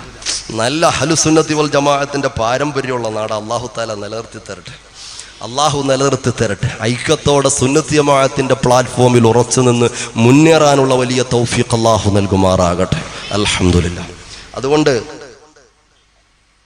അള്ളാഹിന്റെ ഹബീബായ പ്രവാചകർ മുഹമ്മദ് മുസ്തഫ സല്ലല്ലാഹു അലൈഹി വസല്ലമ തങ്ങള് അള്ളാഹിന്റെ ഹബീബായ പ്രവാചകൻ നേതൃത്വം കൊടുക്കുന്ന വലിയ ഒരു വിങ് പരലോകത്തിലുണ്ട്. ആ വിങ് അതിൻ്റെ അള്ളാഹിന്റെ റസൂലിന്റെ പരിസരത്ത് പ്രവാചകന്മാര് നിൽക്കുമ്പോൾ, ഹബീബായ പ്രവാചകന്റെ പരിസരത്ത് സ്വഹാബികൾ നിൽക്കുമ്പോൾ, അവിടെ അബൂബക്കർ സിദ്ദീഖ് റളിയല്ലാഹു തആല അൻഹു ഉണ്ട്. ഇസ്ലാമിക റിപ്പബ്ലിക്കിന്റെ വലിയ വലിയ വലിയ മുന്നേറ്റം നടത്തിയ 20 ഭൗതിക സാമ്രാജ്യത്തിന്റെയും ഒരു ആത്മീയ സാമ്രാജ്യത്തിന്റെയും ചെങ്കോലുമാണ് ഉമറുൽ ഫാറൂഖ് തങ്ങളുണ്ട്, ഉസ്മാൻ ഇബ്നു അഫ്ഫാൻ തങ്ങളുണ്ട്, അലിയുൽ മുർത്തലായുണ്ട്, പല സഹാബികളുമുണ്ട്. എൻ്റെ പ്രിയപ്പെട്ട ചെറുപ്പക്കാരാ, അവരുടെ യുവത്വം അതിമനോഹരമായി പടച്ചവന്റെ ദീനിന് വേണ്ടി അവർ വിനിയോഗിച്ചപ്പോൾ അള്ളാഹുവിന്റെ റസൂലിന്റെ സ്വർഗസമാനമായ പരിമളമൂറുന്ന പരിസരത്ത് അവർക്ക് നിൽക്കാനുള്ള ഭാഗ്യം കിട്ടുമ്പോൾ, പൊന്നുമോനെ, ആ പരലോകത്ത് വൽ-ആഖിറത്തു ഖൈറും വഅബ്ഖാ, പിന്നെ മരണമില്ല, ശാശ്വതമായ ജീവിതം. ആ ജീവിതത്തിൽ അള്ളാഹിന്റെ റസൂലിന്റെ പരിസരത്തെങ്കിലും പോയി ഒന്ന് നിൽക്കാൻ, ഉമറുൽ ഫാറൂഖ് തങ്ങളെ ഒന്ന് മുസാഫഹത്ത് ചെയ്യാൻ, അബൂബക്കർ സിദ്ദീഖ് റളിയല്ലാഹു തആല അൻഹുവിനോടൊരു സലാം പറയാൻ, അള്ളാഹുവിന്റെ ഇഷ്ടദാസന്മാരുടെ അങ്ങേയറ്റത്തെങ്കിലും ആ സഫിൽ പോയി ഒന്ന് നിൽക്കാൻ നീ ഇന്ന് വരെ ഈ നിമിഷം വരെ വിനിയോഗിച്ചിട്ടുള്ള യുവത്വത്തിന് കഴിയുമോ? ഒറ്റ ചോദ്യങ്ങൾ. വലിയൊരു പ്രഭാഷണമാണ്, നിങ്ങൾ ആരും കണക്കാക്കണ്ട. ഇത് ഞാൻ എന്നെക്കുറിച്ചും നിങ്ങളെക്കുറിച്ചും എൻ്റെ പ്രിയപ്പെട്ട യുവാക്കൾ ഇത് പറയുമ്പോൾ പ്രായമുള്ളവരൊക്കെ ചിന്തിക്കും, ഉമ്മമാരും ഉപ്പമാരൊക്കെ ചിന്തിക്കും, പടച്ചവൻ ഇന്ന് ഞങ്ങൾക്കൊരു വിഷയമില്ലയോ, ഇതൊക്കെ നമുക്ക് എല്ലാം ഉള്ളതായെങ്കിലും ഞാൻ അവരെ ഒന്ന് ബേസ് ചെയ്തുകൊണ്ട് പറയുന്നു എന്ന് മാത്രം. നമ്മുടെ വിഷയമായതുകൊണ്ട് ഇതൊക്കെ നമുക്കും വരുന്ന കാര്യങ്ങളാണ്. പരലോകവും അസ്രായിലും ഖബറും ഒക്കെ അല്ലാഹു തആല ചിന്തിക്കാൻ തൗഫീഖ് നൽകുമാറാകട്ടെ. അതുകൊണ്ട് ചിന്തിക്കും, ഇന്നീ നിമിഷം വരെ, നാളത്തെ അവിടെ ടിക്കറ്റൊക്കെയാണ് ഗ്യാരണ്ടി ഇല്ല, ഇന്നീ നിമിഷം വരെ ഈ പറയപ്പെട്ട സ്ഥാനം കിട്ടാൻ പറ്റുന്ന രൂപത്തിലുള്ള ഒരു യുവത്വമാണോ അള്ളാഹു ഓർമ്മ വച്ച കാലം മുതൽ നാം പടച്ച തമ്പുരാനോട് നന്ദിയായിട്ടാണോ മുന്നോട്ട് പോയത്? വളരെ ഗൗരവത്തിലൊന്ന് ചിന്തിക്കണം. 24 മണിക്കൂറും അവന്റെ ചുവട്ടില്, 24 മണിക്കൂറും അവന്റെ ചെവിയിൽ കാതിൽ തിരികിയിട്ടുള്ളത് ഹെഡ്സെറ്റാ. എന്തിനാണെന്നറിയുമോ? പരിശുദ്ധമായ ഖുർആൻ കേൾക്കാനല്ല, പരിശുദ്ധമായ ഖുർആൻ കേൾക്കാനല്ല. 24 മണിക്കൂറും ഹെഡ്സെറ്റ് വെച്ചുകൊണ്ടവൻ നടന്നു പോകുമ്പോഴും ഓടുമ്പോഴും കടപ്പുറത്ത് കൂടി സഞ്ചരിക്കുമ്പോഴും അതുപോലെ വാഹനത്തിലൂടെ സഞ്ചരിക്കുമ്പോഴും ബൈക്കിലൂടെ സഞ്ചരിക്കുമ്പോഴും ഒക്കെ ഇടത്തൊരു ആക്സിഡന്റ് ഉണ്ടായി. ഒരു ചെറുപ്പക്കാരൻ, അവൻ ആക്സിഡന്റ് പറ്റിയിട്ട് തലയോട്ടി പോലും പൊട്ടിപ്പിളർന്നു പോയി. എൻ്റെ പ്രിയപ്പെട്ട സഹോദരങ്ങളെ, അങ്ങനെ ആളുകൾ ചെന്ന് വാഹനത്തിൻ്റെ ഇടയിൽ നിന്ന് അവയവങ്ങൾ ഓരോന്നായി വലിച്ചൂരിയെടുക്കുമ്പോഴും പൊട്ടിത്തെറിച്ച തലയോട്ടിയിൽ ചേർന്ന് പതിഞ്ഞിരിക്കുന്ന 2 2 ഹെഡ്സെറ്റിൽ അപ്പോഴും ഇടിമുഴക്കം പോലെയുള്ള പാട്ട് കേട്ടുകൊണ്ടിരിക്കുക. എങ്ങനെയാ ലാ ഇലാഹ ഇല്ലല്ലാഹ് പറഞ്ഞു മരിക്കാൻ പറ്റുക? എങ്ങനെയാ സന്തോഷത്തോടു കൂടിയുള്ള ഒരു മരണം സാധ്യമാവുക? നിന്റെ കാതുകൾ വല്ലാതെ കറുത്തുപോയി, നിന്റെ കാതുകൾ ഇടിമുഴക്കം പോലെയുള്ള സറൗണ്ട് സിസ്റ്റം പോലെയുള്ള പാട്ടുകൾ കേട്ടിട്ട് നിന്റെ കാതിൽ അള്ളാഹുവിന്റെ ദീൻ പറഞ്ഞാൽ അങ്ങോട്ട് കയറുന്നില്ല, അത് മനസ്സിലേക്ക് അങ്ങോട്ട് കണക്ഷൻ ആവുന്നില്ല. എന്തെല്ലാം കേട്ടാലും ആ സമയത്ത് ഒരു 5 മിനിറ്റത്തേക്ക് ഉണ്ടാവും, പിന്നെ അടുത്ത പ്രഭാതം ആവുമ്പോഴത്തേക്കൊക്കെ പോയി ഇന്നലെ അങ്ങനെ ഒരു പരിപാടി തന്നെ ഇല്ല എന്നുള്ള രീതിയിലായിരിക്കും പിന്നെ നീ പോവുക. അള്ളാഹു ചിന്തിക്കാനുള്ള തൗഫീഖ് നൽകുമാറാകട്ടെ. അല്ലേ? അള്ളാഹുവിന്റെ ഖുർആൻ ഓതുമ്പോൾ അള്ളാഹിന്റെ ഹബീബായ പ്രവാചകർ മുഹമ്മദ് മുസ്തഫ അള്ളാഹിന്റെ, ഞാൻ 100 വട്ടം അള്ളാഹിൻ റസൂലിന്റെ പേരിൽ നിങ്ങൾ സ്വലാത്ത് ഉറച്ചുറച്ച് ചെല്ലണേ എന്ന് ആവർത്തിച്ച് ഞാൻ പറയേണ്ടി വന്നാലും അതിനൊരു മടിയില്ലാത്തൊരു പാവപ്പെട്ടവനാ ഞാൻ ഇങ്ങനെ പറഞ്ഞുകൊണ്ടിരിക്കും. നിങ്ങൾ സ്വലാത്തിന്റെ സൂചി താഴോട്ട് പോയാൽ ഞാൻ അതിനെക്കുറിച്ച് പറഞ്ഞുകൊണ്ടിരിക്കും. ആ വിഷയത്തിന് എനിക്കൊരു വീക്ക്നെസ് ആണ്, നിങ്ങൾ കൂട്ടിക്കൊന്നാലും എനിക്ക് വിഷയമില്ല. മുഹമ്മദ് മുസ്തഫ സല്ലല്ലാഹു അലൈഹി വസല്ലമ തങ്ങളോടുള്ള മഹബ്ബത്തും സ്വലാത്തും കൊണ്ടാ പരലോകത്തിൽ രക്ഷപ്പെടാനുള്ളത്. എൻ്റെ പ്രിയപ്പെട്ട സഹോദരങ്ങളെ, ഈ സദസ്സിൽ മാത്രമല്ല ഏത് സദസ്സിൽ അല്ലാഹുവിൻ്റെ റസൂലിൻ്റെ പ്രവാചകന്റെ പേര് കേട്ടാലും ആവേശത്തിൽ അനുരാഗബദ്ധമായ അന്തരംഗത്തോടെ അല്ലാഹുവിൻ്റെ റസൂലിൻ്റെ പേരിൽ ആവർത്തിച്ച് എത്ര തവണ സ്വലാത്ത് ചെല്ലേണ്ടി വന്നാലും മടി കൂടാതെ ചെല്ലാൻ പറ്റുന്ന ആള് അനുരാഗിയ. അവൻ്റെ ഹൃദയത്തിൽ ആ പ്രവാചകനോടുള്ള പ്രണയമുള്ളത്, അവൻ്റെ ഹൃദയത്തിൽ റസൂലിനോടുള്ള അനുരാഗമുള്ളത്. ഒരൊറ്റ പോയിന്റ് ഞാൻ കൂട്ടത്തിൽ പറയുകയാ. എൻ്റെ പ്രിയപ്പെട്ട സഹോദരങ്ങളെ, എത്ര കാലമായി നമ്മൾ നിസ്കരിക്കുന്ന ആളുകളാ. പടച്ച തമ്പുരാന് വേണ്ടി എത്രയോ കാലങ്ങളായി നമ്മൾ നിസ്കരിക്കുന്നവരാ. അള്ളാഹു നമ്മുടെ നിസ്കാരങ്ങൾ കബൂലാക്കുമാറാകട്ടെ. പടച്ച തമ്പുരാന് വേണ്ടി പകലന്തിയോളം പടച്ചവന് വേണ്ടി പട്ടിണി കിടന്ന് എത്രയോ കാലങ്ങൾ നമ്മൾ നോമ്പെടുത്തിട്ടുള്ളവരാ. ഇന്നും ഇന്നലെയും നമ്മൾ നോമ്പുകാരായിരുന്നു. അതുപോലെ കഅബാലയത്തെ വലയം വെച്ചുകൊണ്ട് ഹജ്ജ് ചെയ്യാൻ പോയ എത്ര ആളുകളുണ്ട്. സകാത്ത് കൊടുക്കുന്നവര്, സദഖ കൊടുക്കുന്നവർ, ഒരുപാട് കർമ്മങ്ങൾ ചെയ്യുന്ന ഒരുപാട് ആളുകളുണ്ട്. നിങ്ങൾക്കറിയോ അല്ലാഹുവിന്റെ റസൂൽ പറഞ്ഞത് എന്താ? ലാ യദ്രി അഹദുൻ ഖബലത അംറുദത.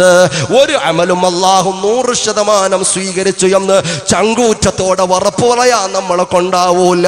നമ്മൾ ചെയ്യുന്നു, അല്ലാഹു സ്വീകരിക്കുമെന്നുള്ള പ്രതീക്ഷ നമുക്കുണ്ട്. പക്ഷേ അല്ലാഹു ഉറപ്പിച്ച് നമുക്ക് സ്വീകരിക്കുമെന്ന് പറയാൻ പറ്റുമോ? ജീവിതത്തിൽ ചെയ്തിട്ടുള്ള ഏതെങ്കിലും ഒരു നിസ്കാരം, ഒരു വഖ്തല്ല ഒരു റക്അത്ത് നിസ്കാരം അല്ലാഹു സ്വീകരിച്ചു എന്ന് ഉറപ്പ് പറയാൻ പറ്റുന്ന ആരെങ്കിലും നമ്മുടെ കൂട്ടത്തിലുണ്ടോ?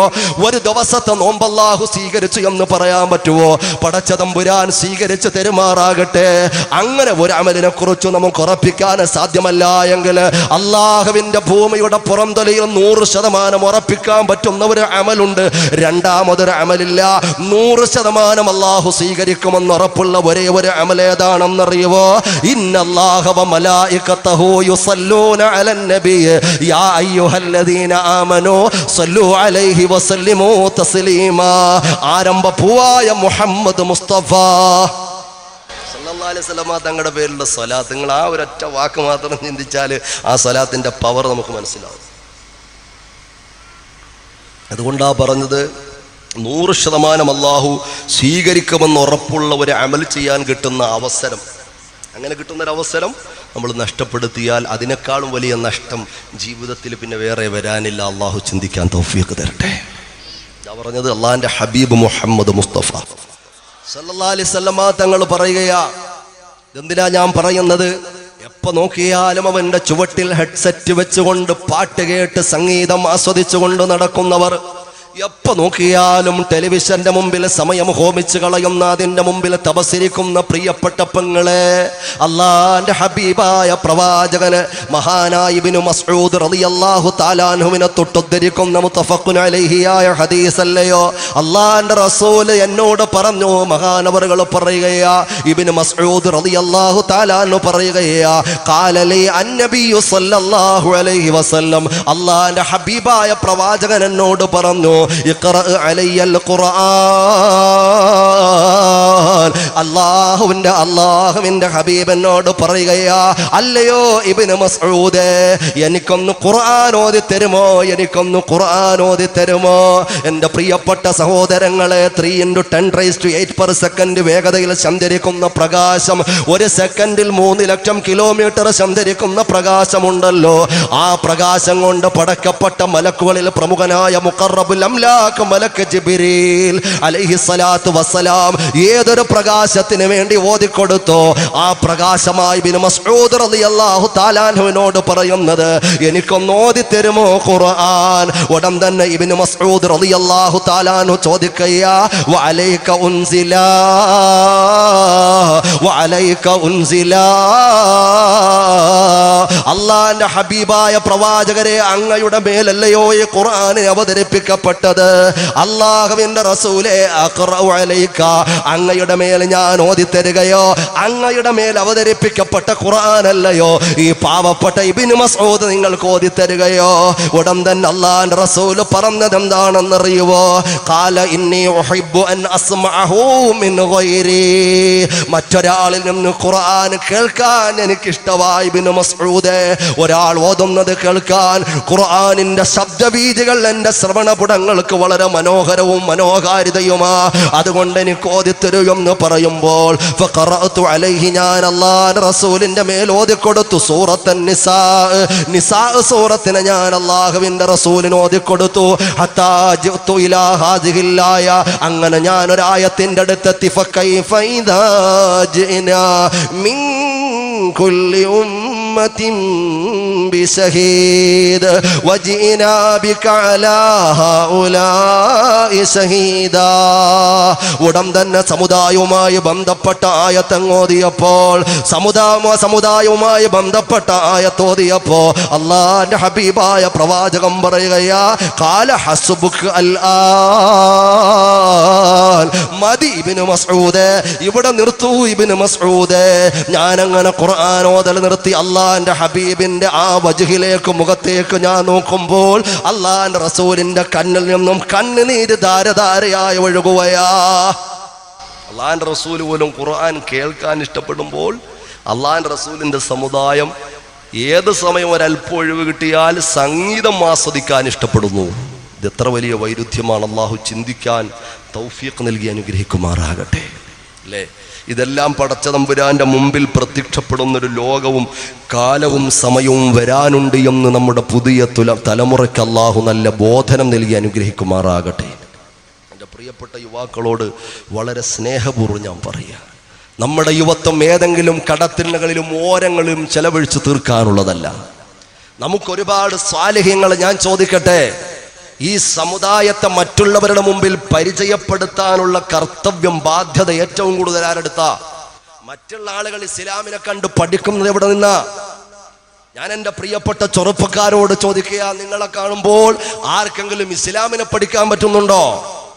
ഇസ്ലാമിനെ കുറിച്ച് പഠിക്കാൻ പറ്റുന്നുണ്ടോ? നിങ്ങളുമായി ഇടപെടുന്ന മറ്റൊരു മതസ്ഥൻ അള്ളാഹുവിന്റെ ദീനിനെ കുറിച്ച് പരിചയപ്പെടാൻ പറ്റുന്നുണ്ടോ? നിന്റെ വേഷം കൊണ്ട് അള്ളാഹുവിന്റെ ദീനിനെ പരിചയപ്പെടാൻ പറ്റുന്നുണ്ടോ? നിന്റെ വേഷം കണ്ടാൽ ഇതിൽ ഇസ്ലാമിന്റെ വേഷമാണെന്ന് മറ്റൊരാൾക്ക് പറയാൻ പറ്റുന്നുണ്ടോ? പിന്നെ എങ്ങനെയാ ആളുകൾ താടിയെ പഴിക്കാതിരിക്കുക? പിന്നെ എങ്ങനെയാ തൊപ്പിയെ പഴിക്കാതിരിക്കുക? പിന്നെ എങ്ങനെയാ ഇസ്ലാമിക വേഷവിധാനത്തെ മറ്റുള്ള ആളുകൾ പുച്ഛിച്ചു തള്ളാതിരിക്കുക? കാരണം എവിടെയെങ്കിലും ഒറ്റപ്പെട്ട ആളുകൾ താടി വെക്കുമ്പോൾ, ഏതെങ്കിലും ഒറ്റപ്പെട്ട ആളുകൾ തൊപ്പി വെക്കുമ്പോൾ, ഏതെങ്കിലും ഒറ്റപ്പെട്ട ആളുകൾ അള്ളാഹുവിന്റെ ദീനിനെ ഇഷ്ടപ്പെട്ടുകൊണ്ട് ഇസ്ലാമിന്റെ വേഷവിധാനവുമായി മുന്നോട്ട് പോകുമ്പോൾ മറ്റുള്ള ആളുകൾ പിന്നെ എങ്ങനെയാ അതിനെ ഭീകരവാദത്തിന്റെ വേഷമായിട്ട് മാറ്റാതിരിക്കുക? അങ്ങനെ ഒരു ഇസ്ലാമിന്റെ വേഷമുണ്ടെങ്കിൽ അത് മുസ്ലിമീങ്ങൾക്ക് കാണണ്ടേ? ചെറുപ്പക്കാരാ, എവിടെയെങ്കിലും ഒരു മോഡൽ ഇറങ്ങുമ്പോ ആദ്യം ഏറ്റെടുക്കുന്നത് ഈ സമുദായത്തിന്റെ മക്കളാ. അങ്ങോട്ടൊന്നും പോകുന്നില്ല, പോയാലും ഇങ്ങോട്ട് വരാൻ പറ്റൂല. നിന്റെ ഹെയർ സ്റ്റൈൽ ഒരു ഒറ്റ ദിവസം പ്രഭാഷണം നടത്താനുള്ളതാ. എന്റെ പ്രിയപ്പെട്ട ചെറുപ്പക്കാരാ, ആരുടെ മാതൃകയാ? ഉസ്താദേ, ഞങ്ങൾ പഴയതുപോലൊന്നുമല്ല, ഞങ്ങൾക്ക് ഇപ്പൊ നല്ല താടിയൊക്കെ ഉള്ളവരാ. നിങ്ങളിപ്പോ അങ്ങനെ താടിയെ കുറിച്ചൊന്നും വേള പറയണ്ടാന്ന്. നിങ്ങൾക്ക് ഇപ്പോൾ ഉള്ള താടി എല്ലാവരെയും കുറിച്ചല്ല കേട്ടോ, നിങ്ങളുടെ ഇപ്പോഴുള്ള താടിയുടെ പേരുകളും അതുമായി ബന്ധപ്പെട്ട സിനിമകളും അത് ആരുടെയൊക്കെ ഏത് നടൻ വെച്ചത് കൊണ്ട്, നിങ്ങൾ ആ നടനെ ഇഷ്ടപ്പെട്ടത് കൊണ്ട് വെച്ചതാണെന്നൊന്നും എൻ്റെ പ്രിയപ്പെട്ട സഹോദരങ്ങളെ ഈ മഹത്വരമായ മജ്‌ലിസിൽ നിന്നുകൊണ്ട് ഞാൻ വായിച്ചു മനസ്സിലാക്കിയതനുസരിച്ച് ഞാൻ പറയാൻ ഉദ്ദേശിക്കുന്നില്ല. അള്ളാഹു ചിന്തിക്കാൻ തൗഫീഖ് തരട്ടെ. താടിയുള്ള ആളുകൾ അതാരുടെ താടിയാ? അള്ളാന്റെ ഹബീബായ പ്രവാചകർ മുഹമ്മദ് മുസ്തഫ സല്ലല്ലാഹു അലൈഹി വസല്ലമ തങ്ങളുടെ താടിയാണോ? എൻ്റെ പ്രിയപ്പെട്ട ചെറുപ്പക്കാരാ, നിന്റെ തലമുടിക്കെന്ത് പാരമ്പര്യവാ, നിന്റെ താടിക്കെന്ത് പാരമ്പര്യവാ, നിന്റെ വസ്ത്രവിധാനത്തിന് എന്ത് പാരമ്പര്യവാ. ഏതൊക്കെയോ സിനിമാ നടന്മാരെ അനുകരിക്കുമ്പോൾ, ഏതൊക്കെ ഫുട്ബോൾ ഇതിഹാസങ്ങളെന്ന് നീ പറയുന്നവരെ അനുകരിക്കുമ്പോൾ, ഏതൊക്കെ നരകത്തിന്റെ കൊള്ളികളെ അനുകരിക്കുമ്പോൾ, എൻ്റെ പ്രിയപ്പെട്ട സഹോദരങ്ങളെ, എത്ര വലിയ ഭ്രമമാ. ഈ അടുത്ത് ഈ തുച്ഛമായ ദിവസത്തിന് മുമ്പ് നിങ്ങൾ പത്രത്തിൽ ണ്ടാകും, എറണാകുളത്ത് ഫുട്ബോൾ കളി ഉണ്ടായിരുന്നു അല്ലേ? അത് പറഞ്ഞപ്പോൾ ചെറുപ്പക്കാരുടെ മുഖത്തൊന്നും ഒരു വല്ലാത്തൊരു സന്തോഷം പോകും. എറണാകുളത്ത് ഇപ്പോഴും കണ്ടൊരു കളി നടന്നില്ലേ? ഞാൻ എന്നാണ് അറിഞ്ഞില്ലല്ലോ, 2-3 ദിവസമായിട്ട് അല്ലേ, 3-4 ദിവസമായിട്ടേ ഉള്ളൂ. ഞാൻ കാഞ്ഞങ്ങാട് ഒരു പ്രഭാഷണം കഴിഞ്ഞിട്ട് ഞാനിങ്ങനെ കുറച്ച് കാർ വണ്ടിയിലും അതുപോലെ കുറച്ച് ട്രെയിനിലൂടെ വന്നു. എറണാകുളം ഭാഗത്തേക്ക് വരുന്ന ഒരൊറ്റ വണ്ടിയിലും സ്ഥലമില്ല. 2-3 ദിവസത്തിന് മുമ്പുണ്ടായ കാര്യമാണ്. ഞാൻ പറഞ്ഞു, സാധാരണ PSC ടെസ്റ്റൊക്കെ വരുമ്പോൾ ഇതുപോലെ തിരക്കുണ്ടാവും. മലബാറിൽ നിന്ന് ഇങ്ങോട്ടുള്ള കാര്യമാണ് പറഞ്ഞത്. ഇവിടുന്ന് അങ്ങോട്ടുള്ള ട്രെയിനിൽ കയറിയാൽ പിന്നെ പറയാനുമില്ല. എൻ്റെ പ്രിയപ്പെട്ട സഹോദരങ്ങളെ, അന്വേഷിക്കുമ്പോൾ എന്താ, എറണാകുളത്ത് സ്റ്റേഡിയത്തിൽ ഒരു കളി നടക്കുന്നു. ആ കളി കാണാൻ കരുത്തുറ്റ യുവത്വം പേര് കടന്നു വന്ന നൂറുകണക്കിന് ആയിരക്കണക്കിന് യുവാക്കള് സുബ്ഹാനല്ലാഹ് എറണാകുളം റെയിൽവേ സ്റ്റേഷനിലൂടെ തിങ്ങി പോകുമ്പോൾ, പടച്ച തമ്പുരാനെ, ഈ സമുദായത്തിന്റെ എത്ര മക്കളാ ആവേശത്തോടെ കടന്നു പോകുന്നത്. പൊന്നുമോനെ, നിനക്കൊരു രാജകുമാരനില്ലയോ? പൊന്നുമോളെ, നിനക്കൊരു രാജകുമാരനില്ലയോ? നിനക്ക് മായ പാരമ്പര്യം പഠിപ്പിച്ചു തന്ന മഹതിമാരില്ലയോ? അതുകൊണ്ട് ഒരു ഫാത്തിമ ലോകത്തിൽ ജീവിച്ചു പോയിട്ടുണ്ടെങ്കിൽ അതുപോലെയുള്ള ഒരുപാട് ഫാത്തിമമാര് കടന്നു വരണം. എൻ്റെ പ്രിയപ്പെട്ട പതിയാങ്കരയുടെ പരിസരത്തുള്ള എൻ്റെ പ്രിയപ്പെട്ട പെങ്ങളെ, എന്തുകൊണ്ട് അതുപോലൊരു മഹിതമായ പാരമ്പര്യമുള്ളൊരു ഫാത്തിമ ഇവിടെ വരുന്നില്ല? ഒരായിഷാനെ സൃഷ്ടിക്കാൻ എന്തുകൊണ്ട് പെങ്ങളെ നിനക്ക് കഴിയുന്നില്ല? വിജ്ഞാനത്തിന്റെയും വിനയത്തിന്റെയും ഗിരിശൃംഗങ്ങൾ പിടിച്ചടക്കിയ ബീബി നഫീസത്തുൽ മിസ്രിയായ പോലെയുള്ള ലോകത്തിലെ വലിയ വിജ്ഞാനത്തിന്റെയും ആധ്യാത്മികതയുടെയും വിലാസമുള്ള ഒരു നഫീസ എന്തുകൊണ്ട് ഈ നാട്ടിൽ വരുന്നില്ല? എന്തുകൊണ്ട് പൊന്നുമോളെ പടച്ചവനോട് പൊട്ടിക്കരയുന്നൊരു യുവത്വം നിനക്ക് കിട്ടുന്നില്ല? നിന്റെ ഹബീബിനോട് പ്രണയം പങ്കിടുന്നൊരു യുവത്വം നിനക്ക് കിട്ടുന്നില്ല? പെങ്ങളെ, വളരെ ഗൗരവത്തിലൊന്ന് ആലോചിക്കണേ. അള്ളാന്റെ ഹബീബായ പ്രവാചകർ മുഹമ്മദ് മുസ്തഫ സല്ലല്ലാഹു അലൈഹി വസല്ലമ തങ്ങൾ എല്ലാ തലത്തിലുള്ള ആളുകളെയും വളരെ പ്രാധാന്യത്തോടെ പ്രത്യേകമായെടുത്ത് സംബോധന ചെയ്തിട്ടുണ്ട്. പ്രായമുള്ളവരെ പല പ്രധാനപ്പെട്ട ഉപദേശങ്ങളും കൊടുത്തിട്ടുണ്ട്. കുട്ടികളോട് പല നിർദ്ദേശങ്ങളും അല്ലാഹുവിന്റെ റസൂൽ വെച്ചിട്ടുണ്ട്. പക്ഷെ ഏറ്റവും ഗൗരവത്തോടെ വിളിച്ച ടീം ആരെന്നറിയുമോ? യാ മഅ്ശറ ശബാബ്, യാ മഅ്ശറ ശബാബ്, യാ മഅ്ശറ ശബാബ്. അല്ലയോ യുവത്വമേ, അല്ലയോ യുവതികളെ, യുവാക്കളെ വിളിച്ചുകൊണ്ട് യുവത്വത്തെ അഭിസംബോധന ചെയ്തുകൊണ്ട് അല്ലാഹുവിന്റെ റസൂല് പറഞ്ഞ എത്രയോ സംബോധനകൾ കാണാം എൻ്റെ പ്രിയപ്പെട്ട ചെറുപ്പക്കാരാ. അതുകൊണ്ട് ആലോചിക്കണേ, ഒരു രോഗം വരുമ്പോൾ, ഒരു രോഗം കടന്നു വരുമ്പോൾ അത് എപ്പോഴാ, എവിടെയാ, എങ്ങനാ, ഏത് രൂപത്തിലാണെന്ന് പറയാൻ പറ്റുന്നില്ല. എൻ്റെ പ്രിയപ്പെട്ട സഹോദരങ്ങളെ, ഈ വിനീതന്റെ കുടുംബത്തിലെ ഒരു ചെറുപ്പക്കാരൻ 4 വർഷമായി പ്രവാസിയായി കടന്നു പോയ ആളാ.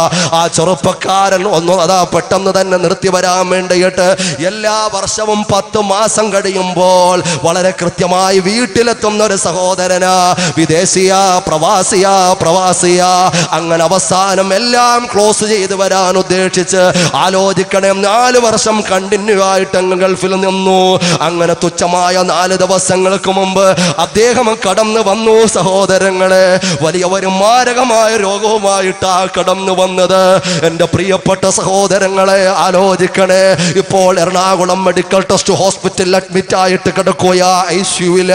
ഞാൻ ആ രോഗത്തെ കുറിച്ച് വിശദീകരിക്കുന്നില്ല. ഒരു പക്ഷേ ആരെങ്കിലും ആ കുടുംബത്തിൽ അറിയാൻ പാടില്ല എന്ന് വിദ്വേഷിച്ചിട്ടുള്ള ആളുകൾ അറിയാണെങ്കിൽ എൻ്റെ പ്രിയപ്പെട്ടവരെ, അതിനെക്കുറിച്ച് ഞാൻ കൂടുതൽ വിശദീകരിക്കുന്നില്ല.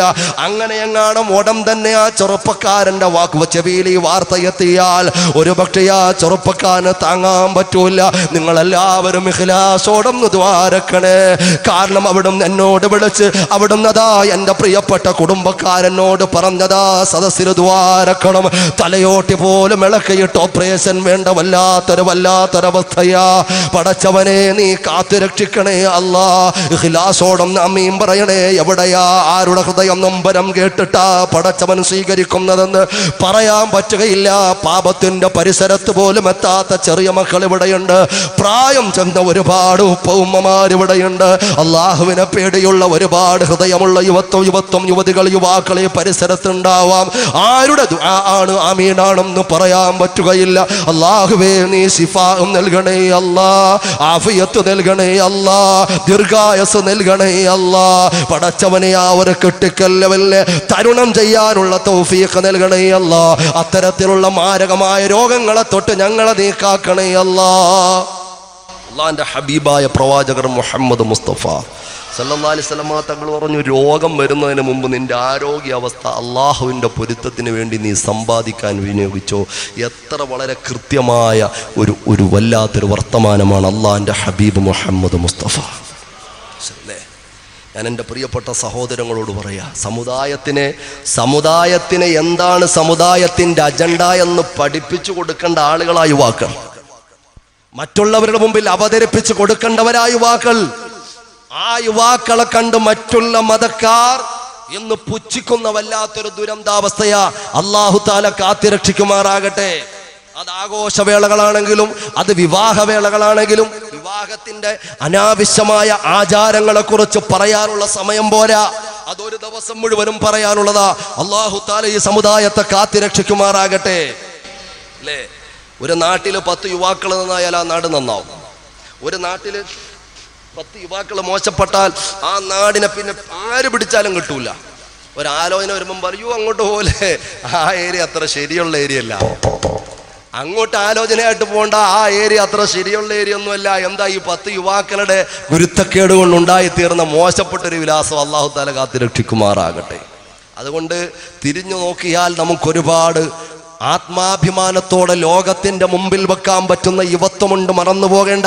ഞാൻ പറഞ്ഞില്ലേ, അള്ളാന്റെ ഹബീബായ പ്രവാചകന്റെ സന്തത സഹചാരിയാകുന്ന മഹാനായ ഉമറുൽ ഫാറൂഖ് റളിയല്ലാഹു തആല അൻഹു, ഉമറുൽ ഫാറൂഖ് തങ്ങളുടെ ചരിത്രം പഠിക്കുമ്പോൾ, ഉമറുൽ ഫാറൂഖ് തങ്ങളുടെ ജീവിതത്തിന്റെ അധ്യായങ്ങൾ മറിക്കുമ്പോൾ, എൻ്റെ പ്രിയപ്പെട്ട ചെറുപ്പക്കാരാ, നിന്നോട് ഞാൻ പറയുകയാ, പല യുവാക്കളും ചിന്തിക്കും, ഉസ്താദേ ഇനി ഞാൻ നന്നാവൂല, ഇനി ഞാൻ നന്നാവൂല.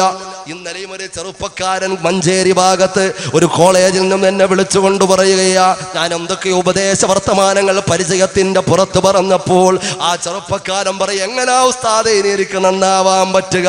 മോനെ, ആ ചിന്ത നീ ആദ്യം കളയണമെന്ന് ഞാൻ പറയുകയാ എൻ്റെ പ്രിയപ്പെട്ട സഹോദരങ്ങളെ. കാരണം മാർക്കറ്റിലൂടെ, ചന്തയിലൂടെ ഒരു കയ്യിൽ മദ്യത്തിന്റെ ചഷകവും മറുകയിൽ ഊരിപ്പിടിച്ച വാളുമായി 4 കാലിൽ കറങ്ങി പാട്ടുപാടിപ്പോയിരുന്ന ഒരു ഖത്താബിന്റെ മകൻ ഉമർ ജീവിച്ചിരുന്ന ഒരു കാലഘട്ടം ഉണ്ടായിരുന്നു മോനെ. ആ ഉമറിനെ ലോകത്തിലെ ഏറ്റവും വലിയ സൂപ്പർ സ്റ്റാർ ആക്കിയില്ലേ അള്ളാഹുവിന്റെ ഹബീബ് മുഹമ്മദ് മുസ്തഫ സല്ലല്ലാഹു അലൈഹി വസല്ലമ തങ്ങൾ. ഗതകാലത്തിന്റെ ആ വളരെ വളരെ പ്രയാസം, വളരെ ദുരിതപൂർണമായ സാഹചര്യമുണ്ടല്ലോ, പാപപങ്കിലമായ രീതിയുണ്ടല്ലോ, അതിൽ നിന്നെല്ലാം അള്ളാഹുവിന്റെ റസൂൽ പരിഷ്കരിച്ചെടുത്തില്ലയോ, പരിരക്ഷിച്ചെടുത്തില്ലയോ ഹബീബ് മുഹമ്മദ് മുസ്തഫ സല്ലല്ലാഹു അലൈഹി വസല്ലമ തങ്ങളുടെ ആ പാഠശാലയിൽ നിന്നും അധ്യാപനം സ്വീകരിച്ച ഉമറുൽ ഫാറൂഖ് തങ്ങളുണ്ടല്ലോ.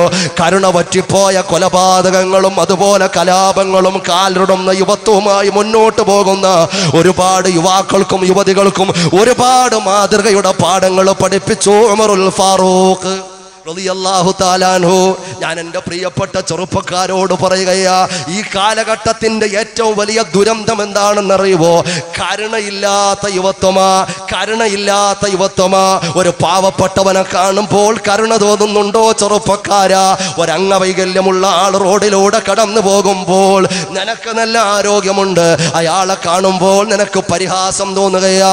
ഒരന്ധനായ മനുഷ്യന് കണ്ണ് കാണാത്ത ഒരാൾ കടന്നു പോകുമ്പോൾ നിനക്ക് സഹായം ചെയ്യാൻ പറ്റിയില്ലെങ്കിലും ഹൃദയം നൊമ്പരത്തോടെ പടച്ചവനെ എനിക്ക് തന്ന നിഅമത്ത് എത്രയാ, നിനക്ക് അല്ലാഹു തന്ന നിഅമത്തിനെ കുറിച്ചെങ്കിലും ഒരു വേള ഒന്ന് ചിന്തിക്കാൻ നിന്റെ മനസ്സിൽ എന്തെങ്കിലും ഒരു വിചാര വിപ്ലവത്തിന്റെ നാമ്പുകൾ വരുന്നുണ്ടോ? അവിടെയാണ് പ്രിയപ്പെട്ട ചെറുപ്പക്കാരാ ഉമറുൽ ഫാറൂഖ് റളിയല്ലാഹു തആല അൻഹു ഭരണാധികാരിയായിരുന്ന കാലമുണ്ടല്ലോ. ഏതെങ്കിലും കറങ്ങുന്ന കസേരയിലിരുന്ന് സുഖിച്ച ആളല്ല, സിംഹാസനത്തിൽ മാത്രം ഇരുന്ന ആളല്ല, കഞ്ചാമരം വീശിക്കൊടുക്കുന്ന വെപ്പാട്ടിമാര് ചുറ്റി സഞ്ചരിക്കുന്ന ആ സുഖലോലുപതയിൽ ജീവിച്ച ആളായിരുന്നില്ല. ഭരണാധിപനായിട്ടും അതാ ഒരുപാട് ഇതിഹാസങ്ങൾ രചിച്ചില്ലയോ, കാരുണ്യത്തിന്റെ ഒരുപാട് കഥകൾ തീർത്തില്ലയോ? സഹോദരങ്ങളെ ആലോചിച്ച് നോക്ക്. മഹാനായ ഉമറുൽ ഫാറൂഖ് തങ്ങൾ ഒരുപാട് നാളുകൾ ഉറക്കമുളച്ചില്ലയോ? രാജാവാണ്, ആരും ഒന്നും ചോദിക്കയില്ല, ഏറ്റവും നല്ല സുഖം നിദ്ര നടത്താൻ പറ്റുന്ന ആ ഉമറുൽ ഫാറൂഖ് തങ്ങൾ ഇറങ്ങി നടക്കുകയാ. ഞാൻ രാജ്യം ഭരിക്കുമ്പോൾ ഏത് കുടിലിലാ പട്ടിണിയുള്ളത്, ഏത് കുടിലിലാ പ്രയാസമുള്ളത്, ഏത് കുടിലിലാ പാവപ്പെട്ട മക്കൾ പൊട്ടിക്കരയുന്നത്, എവിടെയാ അശണരുള്ളത്, എവിടെയാ നിരാലംബരുള്ളത്, എവിടെയാ രോഗികളുള്ളത്, ഏത് കുടിൽ നിന്നാ കരച്ചിൽ കേൾക്കുന്നത്, എവിടെയാ ഒരു പിടി മാവിന്റെ ആവശ്യമുള്ളത്, എവിടെയാ ഒരു നുള്ള ഭക്ഷണത്തിന്റെ ആവശ്യമുള്ളത്? ഉമറുൽ ഫാറൂഖ് തന്ന രാജാവ് നടന്നു പോയപ്പോൾ ലോകത്തെ അത്ഭുതപ്പെടുത്തിയില്ലയോ സഹോദരങ്ങള്? കിസ്റയെയും കൈസറിനെയും ഞെട്ടിച്ചില്ലയോ? ഭൂഖണ്ഡങ്ങൾ കടന്നു വന്നില്ലയോ? ഉമറുൽ ഫാറൂഖ് തങ്ങളുടെ ആ വല്ലാത്ത വീരേതിഹാസം രചിച്ച ആ ചരിത്രങ്ങൾ കടന്നു വന്നില്ലയോ? 947 പ്രഭാതത്തിൽ ഗാന്ധിജി പോലും മോഡലാക്കിയില്ലയോ ഉമറിന്റെ ഭരണം? എന്റെ പ്രിയപ്പെട്ടവരെ, ഗജരീവാള് മാത്രമല്ല, എത്രയോ ആളുകൾ വർത്തമാന കാലത്തിലും ആവർത്തിച്ചു പറയുകയാ, ഈ രാജ്യം നന്നാവണമോ, ഈ രാജ്യം നീതിയുക്തമാകണമോ, ഇവിടെ സമത്വം വേണമോ, ഇവിടെ സൗഹാർദ്ദം വേണമോ, ഇവിടെ സ്നേഹം വേണമോ, ഇവിടെ പരസ്പര സ്നേഹം വേണമോ, ഇവിടെ സഹവർത്തിത്വം വേണമോ? ഉമറുൽ ഫാറൂഖിനെ പോലെയുള്ള ഒരു ഭരണ സംവിധാനം ഈ സെക്കുലർ രാജ്യത്തെ ബഹുസ്വരതകൾ കളിയാടുന്ന ഈ രാജ്യത്ത് എന്ന് വരുന്നോ, അന്നിവിടെ സന്തോഷത്തിന്റെ പുനരുനാമ്പിടുമെന്ന് പറയുമ്പോൾ അത് വെറുതെ ഒരു പഴങ്കഥയല്ല, ഏതെങ്കിലും സാങ്കല്പിക കഥാപാത്രമല്ല, 1500 വർഷത്തിന്റെ പഴക്കമുള്ള ചരിത്രമാ. ഒന്നാലോചിച്ച് നോക്ക്. മഹാനായ അബൂ തൽഹത്ത് റളിയല്ലാഹു തആല അൻഹു ഒരു പാതിരാ സമയത്ത് നോക്കുമ്പോൾ മഹാനായ ഉമറുൽ ഫാറൂഖ് തങ്ങൾ നടന്നു പോവുകയാ. മഹാനായ സയ്യിദുന അബൂ തൽഹത്ത് ഇവിടുത്തെ തൊൽഹത്ത് കാക്കയുടെ കാര്യമല്ല ഇത്, ഇതങ്ങ് കുറെ കാലം പഴക്കമുണ്ട്. മഹാനായ സഹാബിയാണ്. ഒരുപാട് ഇതിഹാസങ്ങൾ രചിച്ച മഹാന്മാരുടെ സ്വഹാബികളുടെ പേര് കേൾക്കുമ്പോൾ എൻ്റെ പ്രിയപ്പെട്ട സഹോദരങ്ങളെ ഉറച്ച് തറളിയത്ത് ചെല്ലണം. സ്വലാത്തിനൊരു വഴല് റളിയല്ലാഹു അൻഹു വേറെ പറയാം, വേറൊരു വഴല് അലൈഹിസ്സലാമിന് വേറെ ഒരു വഴല്, ഇങ്ങനെ ഓരോ സമയത്തും ഓരോ വഴലിനുള്ള അവസരമൊന്നുമില്ല. അതുകൊണ്ട് നിങ്ങൾക്ക് അറിയുന്ന ആളുകളാണെന്ന് എനിക്കറിയാം. അതുകൊണ്ട് മഹാനായ സയ്യിദുന ത്വൽഹത്ത് റളിയല്ലാഹു തആല ഭരണം നടത്തുന്ന കാലം ഉമറുൽ ഫാറൂഖ് തങ്ങൾ ഇറങ്ങി ഇങ്ങനെ രാത്രി ക്ഷേമൈശ്വര്യങ്ങൾ, തൻ്റെ പ്രജകളുടെ വിഷമതകൾ മനസ്സിലാക്കാൻ ഡയറക്റ്റ് ഇറങ്ങുക. ഒരു പ്രൊട്ടക്ഷനും പ്രോട്ടോക്കോളും ഒന്നുമില്ല, ഒരു കാറ്റഗറി ഇല്ല. ഇസഡും പ്ലസും ഇസഡ് കാറ്റഗറിയൊക്കെയുള്ള സംവിധാനങ്ങളിലൂടെ നമ്മുടെ ഭരണാധിപന്മാർ നടന്നു നീങ്ങുമ്പോൾ എൻ്റെ പ്രിയപ്പെട്ട സഹോദരങ്ങളെ, ഒരു ആളും ഇല്ല, പട്ടാളവും ഇല്ല, ഒരു സോൾജിയേഴ്സും ഇല്ല, ആൾ ഒറ്റക്ക് നടക്കുക. ഉമറുൽ ഫാറൂഖ് റളിയല്ലാഹു തആല അൻഹു നടക്കുന്നത് മഹാനായ ത്വൽഹത്ത് റളിയല്ലാഹു തആല അൻഹു കാണുക. പാതിരാ സമയത്ത് എവിടെയാ നമ്മുടെ ഭരണാധികാരി പോകുന്നത്? മെല്ലെ ഉമറുൽ ഫാറൂഖ് തങ്ങളെ കാണാതെ മഹാനായ ത്വൽഹത്ത് റളിയല്ലാഹു തആല അൻഹു പിന്നിലൂടെ കടന്നു പോവുകയാ. വഴിമധ്യരാത്രിയിൽ കണ്ടടോ ത്വൽഹത്തവർ ഫാറൂഖ് അമീറുൽ മുഅ്മിനീൻ സയ്യിദ് ഉമർ. രാത്രിയിൽ നോക്കുമ്പോ മഹാനായ ഉമറുൽ ഫാറൂഖ് റളിയല്ലാഹു തആല അൻഹു നടന്നു പോവുകയാ. ത്വൽഹത്തിനെ കാണാതെ അമീർ കുതിക്കുന്നതായി, അറിയാതെ പിന്നിൽ ത്വൽഹത്തും തുടരുന്നതായി. ഉമറുൽ ഫാറൂഖ് തങ്ങളെ ത്വൽഹത്ത് റളിയല്ലാഹു തആല അൻഹുവിനെ കണ്ടില്ല. ഉമറുൽ ഫാറൂഖ് തങ്ങളുടെ പിന്നിലൂടെ ത്വൽഹത്ത് റളിയല്ലാഹു തആല അൻഹു പോവുകയാ. വേഗം നടന്നു കടന്ന മീർക്കുടിലൊന്നിലെ ഇത് ചെല്ല് തൊഴിലെന്നുള്ളിലും ത്വൽഹത്തിലെ. ഉമറുൽ ഫാറൂഖ് തങ്ങൾ കടന്നുപോയി. അതാ ഒരു പഴയ കുടിലേക്ക് കടന്നുപോയി. എങ്ങോട്ടാ അമീർ കടന്നു പോകുന്നത്? എങ്ങോട്ടാ അമീർ കടന്നു പോകുന്നത്? ഈ പാതിരാ സമയത്ത് ഈ കുടിലിലൂടെ അമീർ കടന്നു പോകുന്നു. സഹോദരങ്ങളെ, ഭവനം അതേതം അറിയുവാൻ വഴിയില്ല. അതിനാൽ ത്വൽഹത്ത് അന്നതിൽ കടന്നില്ല. വീട് ഏതാണെന്നറിയുന്നില്ല. ഇന്നിപ്പോ പോയാൽ രക്ഷയില്ല, നല്ല ഇരുട്ടിപ്പോയി. അതുകൊണ്ട് നോക്കി വെച്ചു, നാളെ വന്ന് നോക്കാം എന്താ വിഷയം. ഒരു കുടിലേക്ക് ഉമറുൽ ഫാറൂഖ് തങ്ങൾ കടന്നു പോയത് ത്വൽഹത്ത് റളിയല്ലാഹു തആല അൻഹു കാണുകയാ. ഏത് വീടാണെന്ന് പരിചയമൊന്നുമില്ല. കുറെ പിന്തുടർന്നപ്പോൾ കണ്ടു ഒരു വീട്ടിലേക്ക് കടന്നു പോകുന്ന ഒരു പഴയ കുടില്. ഒരു രക്ഷയില്ല.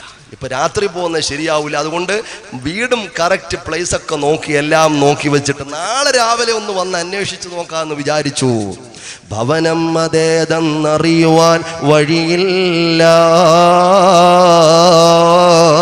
അതിനാൽ ത്വൽഹ തന്നതിൽ കടന്നില്ല. അതിരാവിലെ അറിയുന്നതാ ശരിയെന്ന് തോർത്തിട്ടുടൻ ത്വൽഹത്തതാ മടങ്ങുന്നു. അതിരാവിലെ അറിയുന്നതാ ശരിയെന്ന് ഓർത്തിട്ടതാ ത്വൽഹത്തുടൻ മടങ്ങുന്നു. രാവിലെ വന്ന് വീട് നോക്കാമല്ലോ, ഏത് വീടാ എന്താ കാര്യമെന്നുള്ള അന്വേഷണം രാവിലെ നോക്കാമല്ലോ. അങ്ങനെ പ്രഭാത സമയത്ത് തന്നെ ഉമറുൽ ഫാറൂഖ് എന്ന അമീർ ഖലീഫ കടന്നുപോയ തൻ്റെ ഭരണാധിപന് കടന്നുപോയ കുടിലേക്ക് രാവിലെ കടന്നു വരികയാ. നേരം പുലർന്നുടൻ ചെന്നടോ ത്വൽഹത്ത് ചോദിച്ചു കൊണ്ട് കടന്നു വീടിനകത്ത്. അതാ വീട്ടിലേക്ക് കടന്നു ചെല്ലുമ്പോ, ആ കുടിലേക്ക് കടന്നു ചെല്ലുമ്പോ പനനാരു കൊണ്ടുവരിഞ്ഞു കോർത്തൊരു കട്ടിലിൽ പഴമുണ്ട് മൂടിയ കിഴവി രോഗമേലുണ്ടതിൽ. കണ്ട കാഴ്ച അത്ഭുതപ്പെട്ടു സഹോദരങ്ങളെ. ത്വൽഹത്ത് റളിയല്ലാഹു തആല അൻഹു കാണുന്നതെന്താ? എൻ്റെ പ്രിയപ്പെട്ട ചെറുപ്പക്കാരാ, പനനാരു കൊണ്ടുവരിഞ്ഞു കോർത്തൊരു കട്ടിലിൽ പഴമുണ്ട് മൂടിയ കിഴവി രോഗമിലുണ്ടതിൽ. അതാ ഒരു ഈന്തപ്പനയുടെ ഓലകളാൽ മെടഞ്ഞെടുത്ത ഒരു കട്ടിലിൽ പഴമുണ്ട് മൂടിക്കിടക്കുന്ന രോഗിയായ ഒരു തള്ളയെ കാണുകയാ.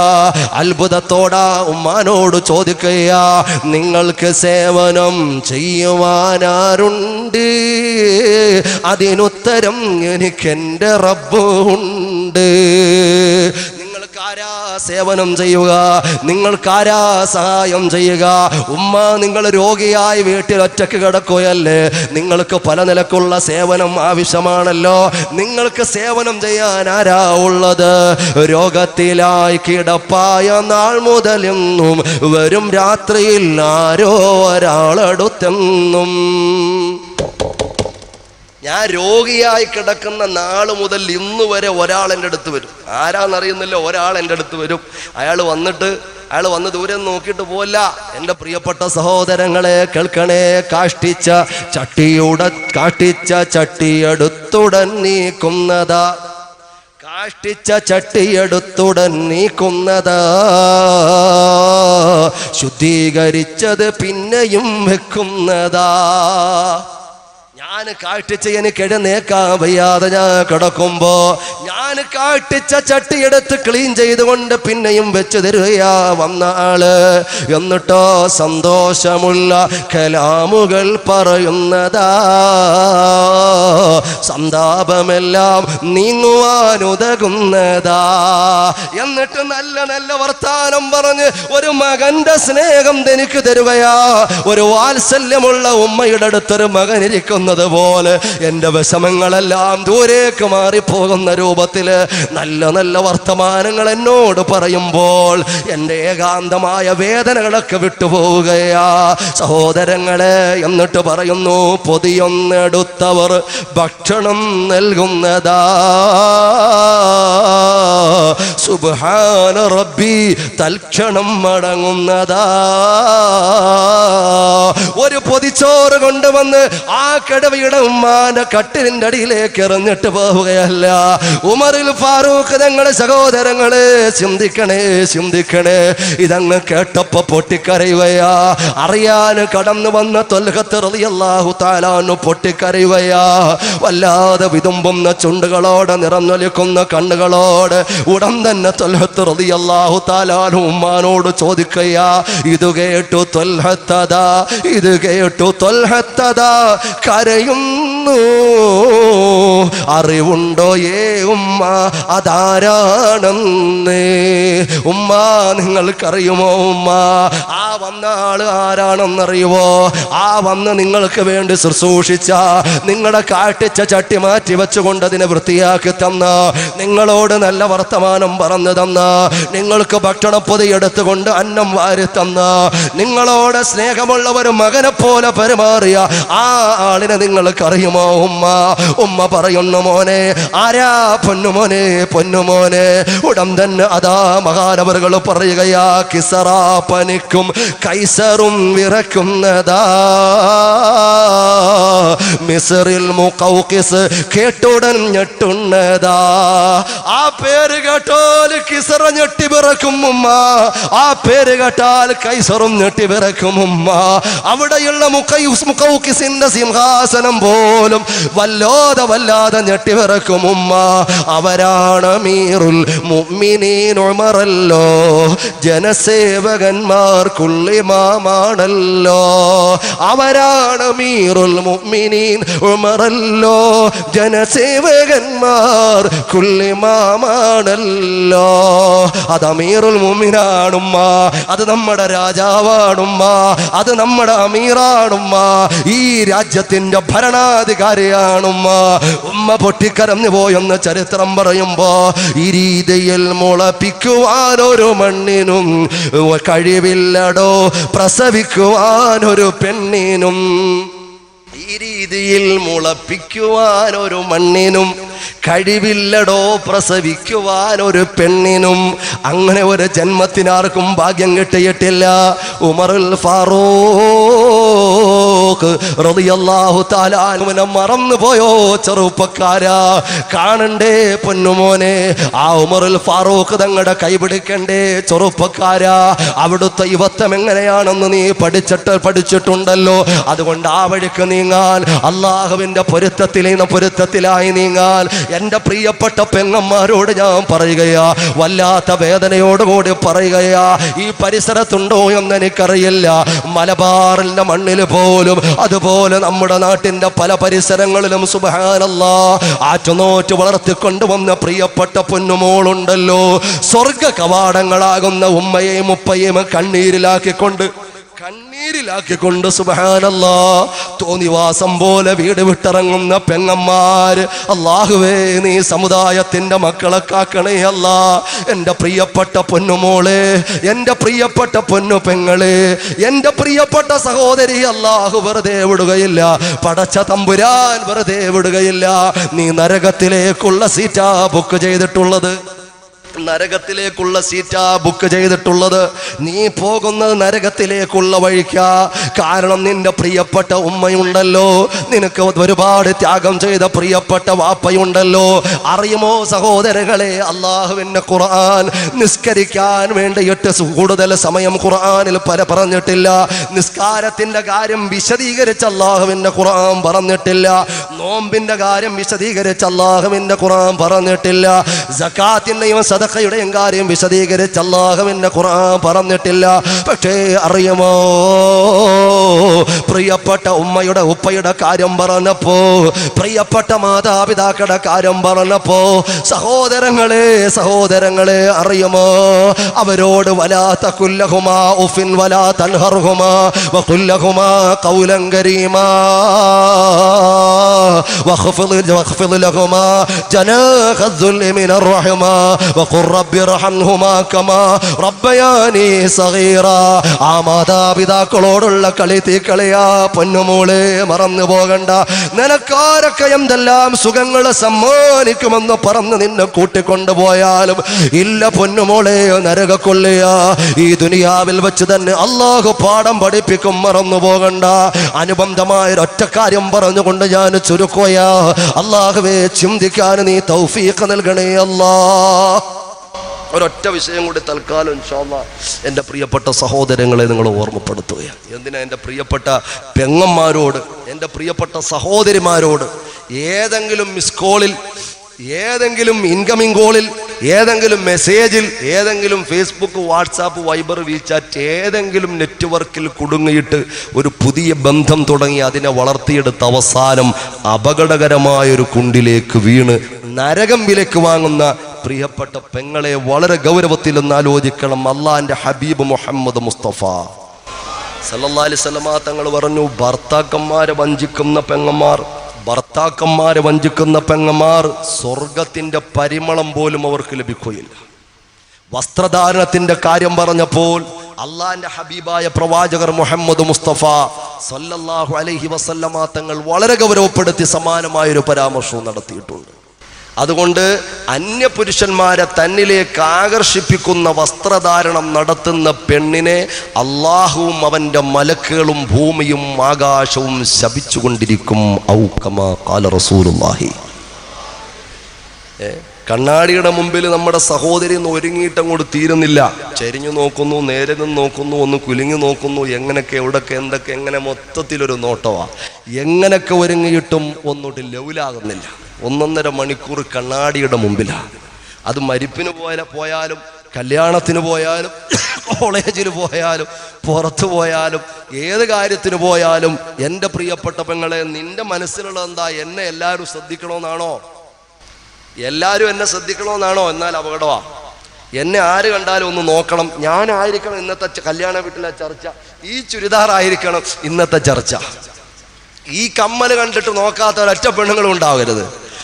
ഈ വളയൊന്ന് പിടിച്ചു നോക്കാത്ത ഒരൊറ്റ പെണ്ണുങ്ങളൊന്ന് കല്യാണ വീട്ടിൽ ഉണ്ടാകരുത്.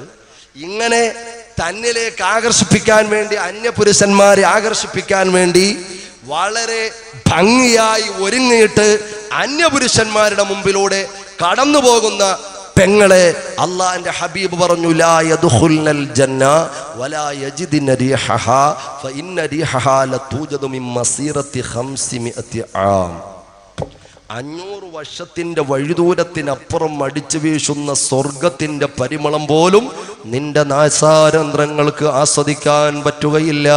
ഹബീബ് മുഹമ്മദ് മുസ്തഫ സല്ലല്ലാഹു അലൈഹി വസല്ലമ തങ്ങൾ പറഞ്ഞു തരുമ്പോൾ എൻ്റെ പ്രിയപ്പെട്ട സഹോദരിമാരോട് പറയുകയാ, ഒരു സംഭവം പറഞ്ഞുകൊണ്ട് ഞാൻ ചുരുക്കുകയാ. എന്തിനാണെന്നറിയുമോ? ഏതെങ്കിലും ഒരു സന്ദർഭത്തിൽ ഏതെങ്കിലും ഒരു അന്യപുരുഷനോട് നിന്റെ മനസ്സിനൊരു ചാഞ്ചാട്ടം വന്നു പോയാൽ അത് പിശാച് വിരിച്ചു തരുന്നതാ, അതെന്നെ നരകത്തിലേക്ക് കൊണ്ടുപോകുന്നതാ. എൻ്റെ സ്വർഗ കവാടങ്ങളാ എൻ്റെ പ്രിയപ്പെട്ട ഉമ്മയും ഉപ്പയും. ആ കാര്യം ചിന്തിച്ചുകൊണ്ട് എൻ്റെ പ്രിയപ്പെട്ട പെങ്ങളെ, നിനക്ക് തിരിഞ്ഞു നടക്കാൻ കഴിയുമെങ്കിൽ നീ ഭാഗ്യമുള്ള പെണ്ണ. അറിയുമോ സഹോദരങ്ങളെ, തിരുവനന്തപുരം മെഡിക്കൽ കോളേജിന്റെ സമീപത്ത് സുബ്ഹാനല്ലാഹ് ആളുകൾ കൂടി നിൽക്കുകയാ. അവിടെ ഓടയുടെ സൈഡിൽ ആളുകൾ കൂടി നിൽക്കുകയാ.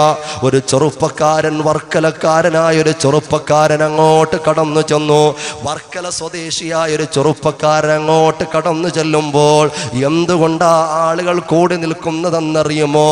ആ ആളുകൾ എന്ത് കാഴ്ചയാ കണ്ടു നിൽക്കുന്നതെന്നറിയുമോ? ഒരു പെണ്ണതാ ഓടച്ചാലിൽ കിടക്കുകയാ.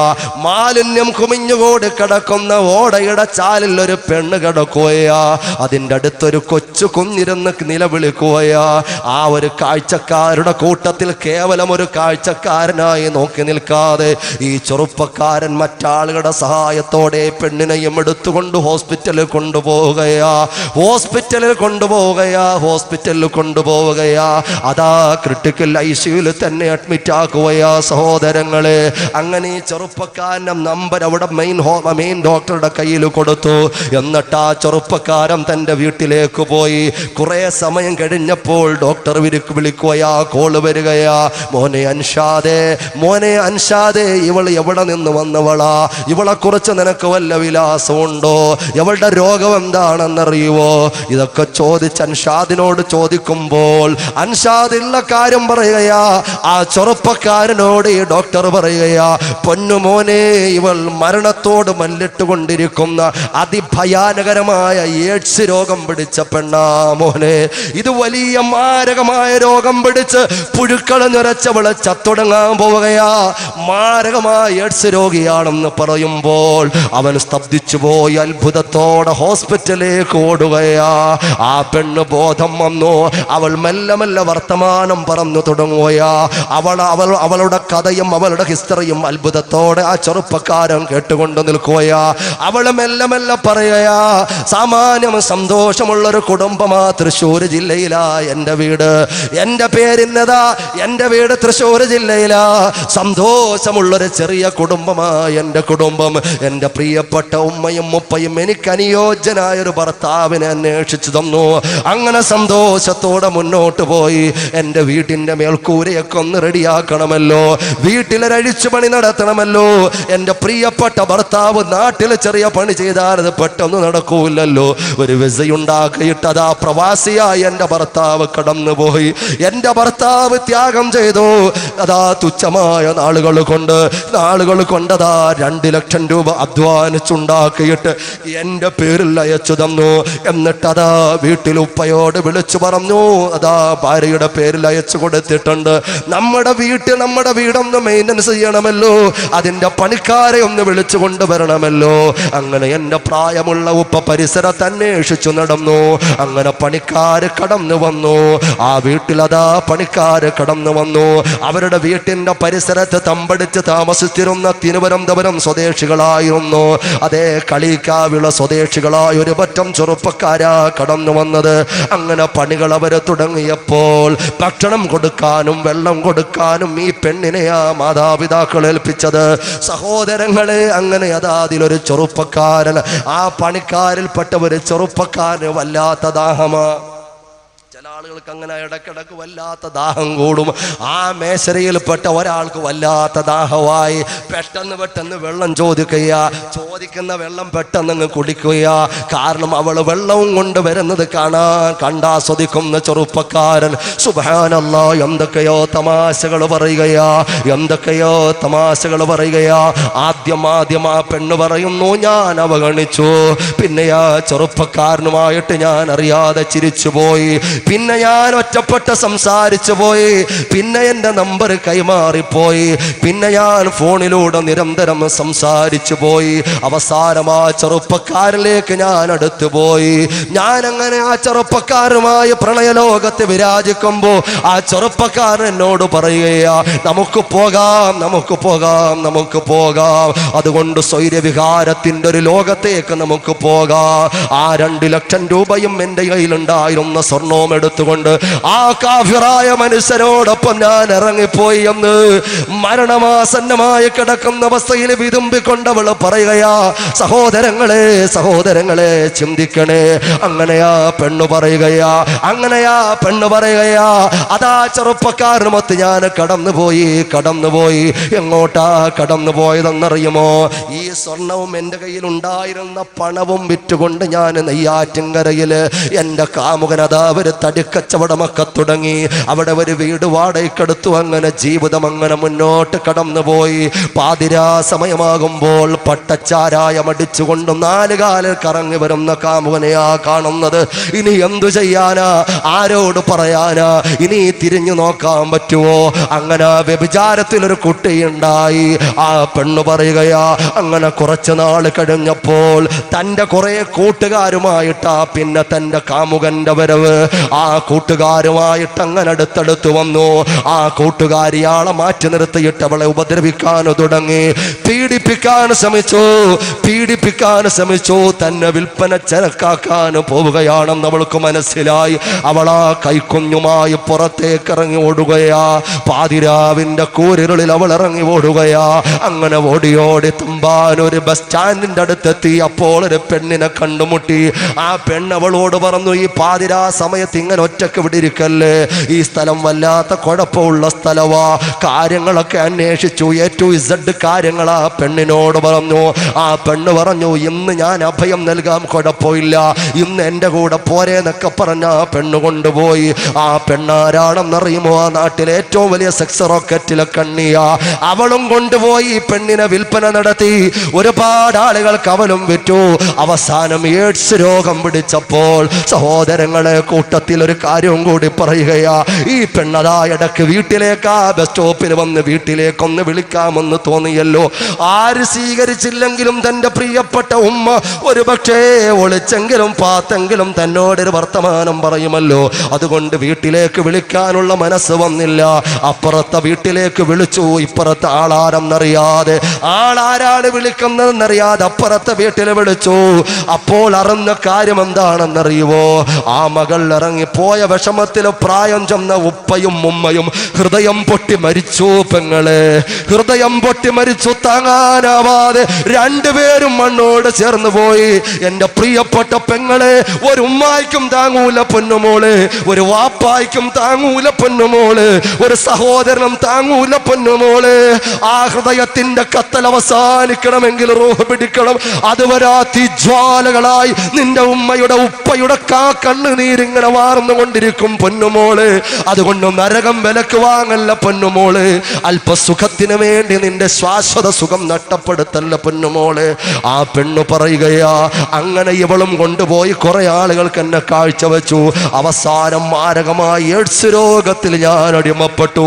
അവസാനം ഈ ഓടയിൽ കൊണ്ട് തെള്ളിയിട്ട് അവര് പോയതാ. അങ്ങനെയുള്ള പെണ്ണാ ഞാനെന്ന് പറയുമ്പോ ആ പരിസരത്ത് നിന്ന് ഡോക്ടേഴ്സ് ഉൾപ്പെടെ, ഈ അൻഷാദ് എന്ന് പറയുന്ന ചെറുപ്പക്കാരൻ ഉൾപ്പെടെ പൊട്ടിക്കറന്നു പോയെങ്കിൽ പെങ്ങളെ അല്ല വിടൂല.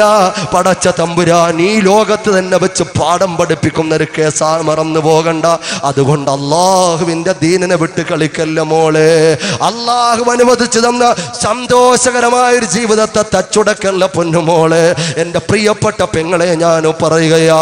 അതുകൊണ്ട് കടന്നു ചെല്ലാൻ ഒരു രോഗമുണ്ടല്ലോ, കടന്നു ചെല്ലാനുള്ളൊരു ലോകമുണ്ടല്ലോ. അവിടെ സ്വർഗത്തിലെ തമ്പുരാട്ടിമാരുടെ തമ്പുരാട്ടിയായ മഹദിയായ ബീബി ഫാത്തിമ റളിയല്ലാഹു തആല അൻഹ നിനക്ക് വേണ്ടി കാത്തിരിക്കുന്നുണ്ട് മോളെ. നിനക്ക് വേണ്ടി അള്ളാഹുവിന്റെ ഹബീബിന്റെ പ്രിയപ്പെട്ട പ്രാണപ്രയസിമാര് നിന്നെ സ്വർഗത്തിൽ കൈപിടിക്കാൻ കാത്തിരിക്കുന്നുണ്ട് പൊന്നുമോളെ. അതുകൊണ്ട് മഗ്‌രിബ് ഇശാഇന്റെ ഇടക്കുള്ള സമയം ടെലിവിഷന്റെ മുമ്പിൽ നിന്റെ യുവത്വം തീർത്തുകളയല്ലേ. മുൻഗാമികളായ പെങ്ങന്മാരെങ്ങനെയുള്ളവരായിരുന്നു, ആ സഹോദരിമാരെങ്ങനെയുള്ളവരായിരുന്നു. മഗ്‌രിബിന്റെ ബാങ്ക് കൊടുത്തു കഴിഞ്ഞാൽ മുൻഗാമികളായ യുവതികൾ എങ്ങനെയായിരുന്നു? എൻ്റെ പ്രിയപ്പെട്ട പെങ്ങന്മാർക്ക് വേണ്ടി ഞാൻ പറയുകയാ, മഗ്‌രിബിന്റെ ബാങ്ക് കൊടുത്തു കഴിഞ്ഞാൽ മുറ്റത്ത് കളിച്ചുകൊണ്ട് നിൽക്കുന്ന കുട്ടികളോട് പറയും, മക്കളെ കളി മതിയാക്കും, മഗ്‌രിബിന്റെ ബാങ്ക് കൊടുത്തു, ഇനി അകത്ത് കയറി കയ്യും കാലും തേച്ച് കഴുകിയിട്ട് സ്വലാത്ത് ചെല്ലും മക്കളെ എന്ന് പ്രിയപ്പെട്ട ചെറിയ മക്കളോട് പറയുന്ന യുവതികൾ ഉണ്ടായിരുന്നു. എന്നിട്ട് ഇവളതാ വുളൂ ചെയ്തുകൊണ്ട് നിസ്കാര റൂമിലേക്ക് പോവുകയാ. പള്ളിയിലേക്ക് പോകാൻ പക്വതയെത്തിയ കുട്ടികളാണെങ്കിൽ പള്ളിയിലേക്ക് പറഞ്ഞു വിടുകയാ. അല്ലാതെയുള്ള ചെറിയ മക്കളോ പെൺകുട്ടികളോ ആണെങ്കിൽ അവളുടെ പ്രൈവറ്റ് റൂമിലേക്ക് കൂട്ടിക്കൊണ്ടു പോവുകയാ. ചെറിയ കുപ്പായമൊക്കെ അവൾക്ക് തയ്പ്പിച്ചു കൊടുക്കുക, ചെറിയ മക്കളെ നിസ്കാരം പഠിപ്പിക്കുക. എൻ്റെ പ്രിയപ്പെട്ട പെങ്ങളെ ചിന്തിക്കണേ. അങ്ങനെ മഗ്‌രിബിന്റെ ബാങ്ക് കൊടുത്ത് അങ്ങനെ നിസ്കരിക്കാൻ നിസ്കാര റൂമിൽ നിന്ന് കൈകെട്ടുകയാ. അല്ലാഹു അക്ബർ എന്ന് പറഞ്ഞ് കൈകെട്ടുമ്പോൾ അവർക്ക് ബേജാറില്ല, ആവലാതിയില്ല, വേവലാതിയില്ല. ഇപ്പൊ സീരിയല് തുടങ്ങുമല്ലോ, ഇപ്പൊ റിയാലിറ്റി ഷോ തുടങ്ങുമല്ലോ, ഇപ്പൊ സൂപ്പർ ഡാൻസ് തുടങ്ങുമല്ലോ. അവൾക്ക് വേവലാതിയില്ല, ആവലാതിയില്ല. അങ്ങനെ ഒരു തോന്നിവാസത്തിലും അവൾ പെട്ടിട്ടില്ല. അതുകൊണ്ട് ശാന്തമായി അവൾ നിസ്കരിക്കുകയാ. അള്ളാഹുവിലേക്ക് അതിലേക്കുന്ന ആരാധനയിലൂടെ കടന്നു പോവുകയാ. സലാം വീട്ടിൽ കിടന്നിട്ട് അൽഹംദുലില്ലാ സുന്നത്ത് നിസ്കാരങ്ങളെ കിടന്നിട്ട് പടച്ച തമ്പുരാനോട് ദ്വാരക്കുകയാ. ഒന്നാലോചിക്കണേ, തൊട്ടടുത്ത് കയ്യെത്തും ദൂരത്ത് അള്ളാഹുവിന്റെ വിശുദ്ധമായ കലാം വെച്ചിട്ടുണ്ട്, ഖുർആൻ വെച്ചിട്ടുണ്ട്. ആ ഖുർആൻ എടുക്കുകയാ. പ്രിയപ്പെട്ട പെങ്ങളെ ചിന്തിച്ചു നോക്ക്. ആ ഖുർആൻ എടുത്തുകൊണ്ട് ബിസ്മില്ലാഹിർ റഹ്മാനിർ റഹീം യാസീൻ വൽ ഖുർആനിൽ ഹകീം. ഒരു സൂറത്ത് യാസീനെങ്കിലും പാരായണം ചെയ്യുകയാ, ഒരു സൂറത്ത് യാസീനെങ്കിലും പാരായണം ചെയ്യുകയാ. ആലോചിക്കണേ, സൂറത്ത് യാസീനും പാരായണം ചെയ്തിട്ട് ദുആരഖോയാ, പടച്ചവനെ എൻ്റെ ഖുർആൻ നീ സ്വീകരിക്കണേ അല്ലാ. അല്ലാഹുവേ, എൻ്റെ വീട്ടിൽ നിന്ന് എന്നെ ഞാനാക്കി മാറ്റിയ പ്രിയപ്പെട്ട ഉമ്മയും ഉപ്പയും ഖബറിലാ അല്ലാ, അവരുടെ ഖബറിലേക്ക് നിന്റെ മിസ്ൽ സവാബ് എത്തിക്കണേ അല്ലാ. പടച്ചവനെ, എൻ്റെ മക്കൾ എന്നെ ഏൽപ്പിച്ച സമ്പത്താണല്ലോ, ആ മക്കളെ നീ ഹലാലാക്കി തരണേ അല്ലാ, സന്തോഷമുള്ള സന്താനങ്ങളാക്കി തരണേ അല്ലാ. എൻ്റെ പ്രിയപ്പെട്ട ഭർത്താവ് അല്ലാഹുവേ അന്നം അന്വേഷിച്ചുകൊണ്ട് കടലിനോട് മല്ലിട്ട് കൊണ്ട് പോയിരിക്കുകയാ, അല്ലെങ്കിൽ അന്യനാട്ടിൽ പോയിരിക്കുകയാ, അല്ലെങ്കിൽ ഏതെങ്കിലും പ്രദേശത്ത് പോയിരിക്കുകയാ. അവർക്ക് ഖൈറു നൽകണേ അല്ലാ, അവർക്ക് ബറക്കത്ത് നൽകണേ അല്ലാ എന്നവൾ അവിടെ ഇരുന്നു കൊണ്ട് ദുആരഖോയാ. എന്നിട്ടോ ദുആയെല്ലാം കഴിഞ്ഞിട്ടും എഴുന്നേറ്റോടുന്നില്ല. അതാ തൊട്ടടുത്ത് മൗലിദിന്റെ ഏടുണ്ട്, അതാ മൗലിദിന്റെ കിതാബുണ്ട്, അതെടുത്ത് തുറന്നുകൊണ്ട് അവൾ പാടുകയാ. ബിസ്മിയും ഹംദും സലാത്തും നൽസലാമും മുന്നേ ബില്ലിനെ ഫീസത്ത് മാല ഞാൻ തുടങ്ങിയിടുന്നേ. എൻ്റെ പ്രിയപ്പെട്ട പെങ്ങളെ, എൻ്റെ പരിസരത്തുള്ള എന്നെ വീക്ഷിക്കുന്ന, എൻ്റെ ശബ്ദം ശ്രവിക്കുന്ന എൻ്റെ പ്രിയപ്പെട്ട ഉമ്മ, അങ്ങനെ ഇശാ വരെ മഗ്രിബ് മുതൽ തുടങ്ങിയ ദിക്റും സലാത്തും ഖുർആനും മദുഹും അതാ ഇശാ വരെ തുടർന്നുകൊണ്ടിരിക്കുകയാ. ക്ഷീണമില്ല, മടിയില്ല, അപലാതിയില്ല, പ്രശ്നമില്ല. ഞാൻ ചോദിക്കുന്നു, അങ്ങനെ ഒരു മുസല്ലയുള്ള വീട് എവിടെയാ? മഗ്രിബിന്റെ ഇശാഇന്റെ ഇടയ്ക്ക് വിശ്രമമില്ലാതെ പ്രവർത്തിക്കുന്ന ഒരു മുസല്ല എവിടെയാ? വിശ്രമമില്ലാതെ പ്രവർത്തിക്കുന്ന ഒരു നിസ്കാര കുപ്പായം എവിടെയാ? അള്ളാന്റെ ഹബീബിന്റെ പേരിൽ കൃത്യമായൊരു 10 സ്വലാത്തെങ്കിലും ചെല്ലുന്ന പെണ്ണ് എവിടെയാ? മുത്തുനബി തങ്ങളെ കിനാവിൽ കാണുമെന്ന് ആഗ്രഹിക്കുന്ന പെണ്ണ് എവിടെയാ? അതുകൊണ്ട് എൻ്റെ പൊന്നു പെങ്ങളെ, നിന്റെ കാര്യം പറയാൻ ഒരുപാടുണ്ട്, സമയം പോരാ. എൻ്റെ പ്രിയപ്പെട്ട ചെറുപ്പക്കാരാ, യുവതികളെ, യുവാക്കളെ, നമുക്ക് സ്വർഗം സമ്പാദിക്കാൻ ഞാൻ ആദ്യം പറഞ്ഞതുപോലെ അള്ളാഹു തന്ന യുവത്തമാ പടച്ചവനെ വെല്ലുവിളിക്കല്ലേ. അള്ളാഹു ചോദിക്കും, നമുക്ക് തന്ന കണ്ണുണ്ടല്ലോ, കാതുണ്ടല്ലോ, നമുക്ക് തന്ന നാവുണ്ടല്ലോ, കൽബുണ്ടല്ലോ, എല്ലാം പടച്ച തമ്പുരാന് ചോദിക്കും. അത് മോശത്തരം കണ്ട് മലീമസപ്പെടുത്തിയാൽ ഇന്ന സമഅ വൽ ബസറ വൽ ഫുആദ് കുല്ലു ഉലൈക കാന അൻഹു മസ്ഊലാ. അല്ലാഹുവിന്റെ ഖുർആൻ പറഞ്ഞില്ലയോ, അവന്റെ കാഴ്ചയും അവന്റെ കേൾവിയും. സുബ്ഹാനല്ലാഹ്, അല്ലാഹുവിന്റെ ഖുർആനിന്റെ ഒരു ഘടന കണ്ടോ? ആദ്യം പറഞ്ഞത് കാഴ്ചയല്ല, ഇന്ന സമഅ വൽ ബസറ വൽ ഫുആദ്. നിങ്ങൾ കണ്ടോ ആയത്ത്? ഇന്ന സമഅ, ആദ്യം അല്ലാഹു പറഞ്ഞത് കേൾവി എന്നാണ്, പിന്നെയാണ് വൽ ബസറ കാഴ്ച, പിന്നെയാണ് വൽ ഫുആദ് ഹൃദയത്തിൽ അങ്കുരിക്കുന്ന വിഷയം എന്ന് അല്ലാഹുവിന്റെ ഖുർആൻ പറഞ്ഞത്. പല അഭിപ്രായങ്ങളുണ്ടെങ്കിലും നിങ്ങൾ ചിന്തിച്ചു നോക്കൂ. ഒരു മനുഷ്യൻ, അവൻ അല്ലാഹു കണ്ണ് പുറത്തുള്ള കാഴ്ചകൾ കാണുന്നതിന് മുമ്പ് മാതാവിൻ്റെ ഗർഭഗൃഹത്തിൽ കിടന്നുകൊണ്ട് പരിസരത്തെ കാര്യങ്ങൾ കേട്ടു തുടങ്ങും.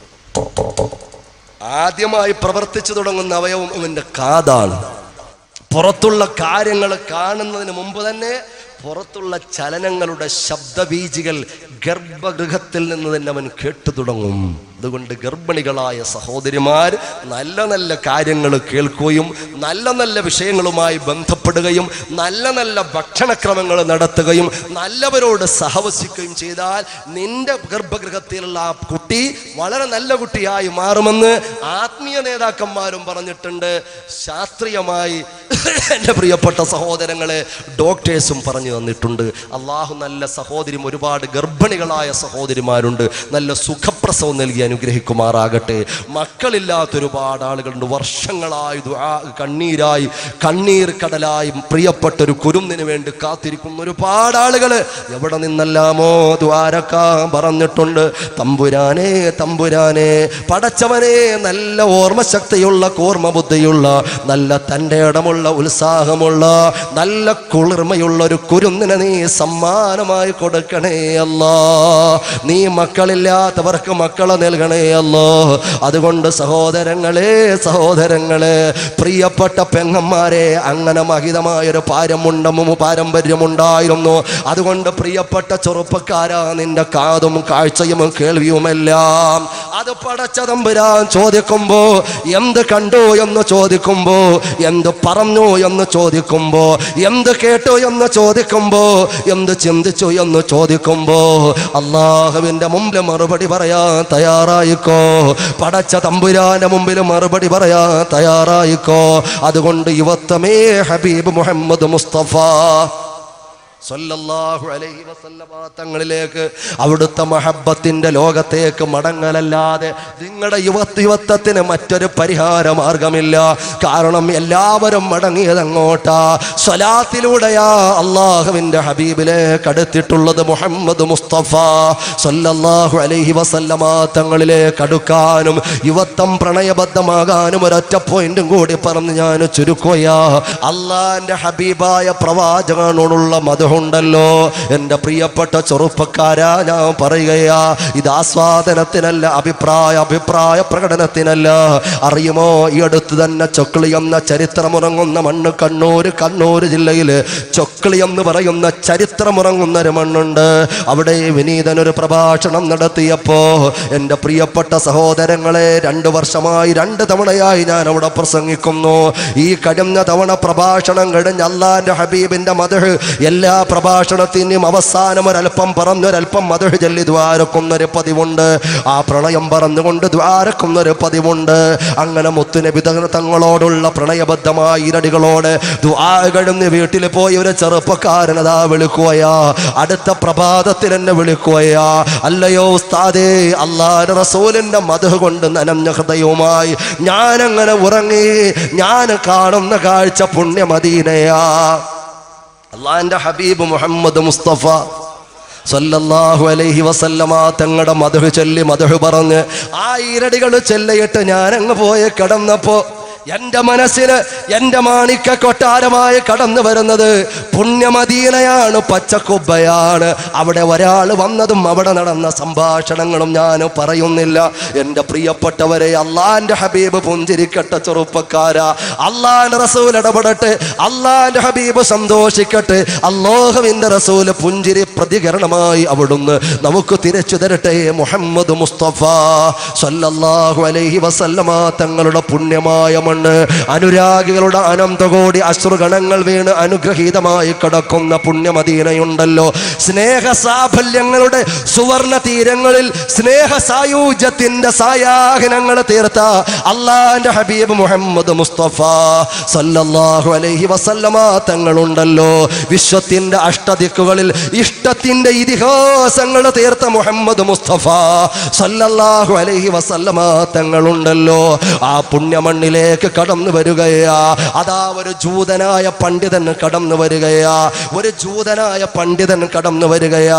എന്തിനാണ് അയാൾ കടന്നു വരുന്നതെന്നറിയുമോ? അദ്ദേഹത്തിന്റെ വേദത്തിൽ അദ്ദേഹം അല്ലാഹുവിന്റെ റസൂലിനെ കുറിച്ച് പഠിച്ചു, അല്ലാഹുവിന്റെ റസൂലിന്റെ പ്രകാശം പഠിച്ചു, ഹബീബായ പ്രവാചകന്റെ കൂടെ നിഴല് പോലെ സഞ്ചരിക്കുന്ന സ്വഹാബികളുടെ ജീവിതം പഠിച്ചു, പുണ്യമണ്ണ് മദീനയുടെ മഹത്വം പഠിച്ചു, അല്ലാഹുവിന്റെ റസൂല് വിഭാവനം ചെയ്യുന്ന പ്രത്യയ ശാസ്ത്രത്തിനെ കുറിച്ച് പഠിച്ചു. എന്നിട്ട് ആ മനുഷ്യൻ കടന്നു വരുന്നത് എന്തിനാണെന്നറിയുമോ? അള്ളാഹുവിന്റെ റസൂലിനെ ഒന്ന് കാണണമല്ലോ. ജീവിതത്തിൽ ആദ്യമായി മദീനയിലേക്ക് കടന്നു വരികയാ ജൂതനായ പണ്ഡിതന്. എന്തിനാ കടന്നു വരുന്നത്? മുത്തുനബിയെ കാണണം, അള്ളാഹുവിന്റെ റസൂലിന്റെ കൈയൊന്ന് പിടിക്കണം. ആ കൈ പിടിച്ചുകൊണ്ട് അഷ്ഹദു അല്ലാ ഇലാഹ ഇല്ലല്ലാഹ് ചൊല്ലണം, കലിമ പറഞ്ഞുകൊണ്ട് ദീനിലേക്ക് കടന്നു വരണം.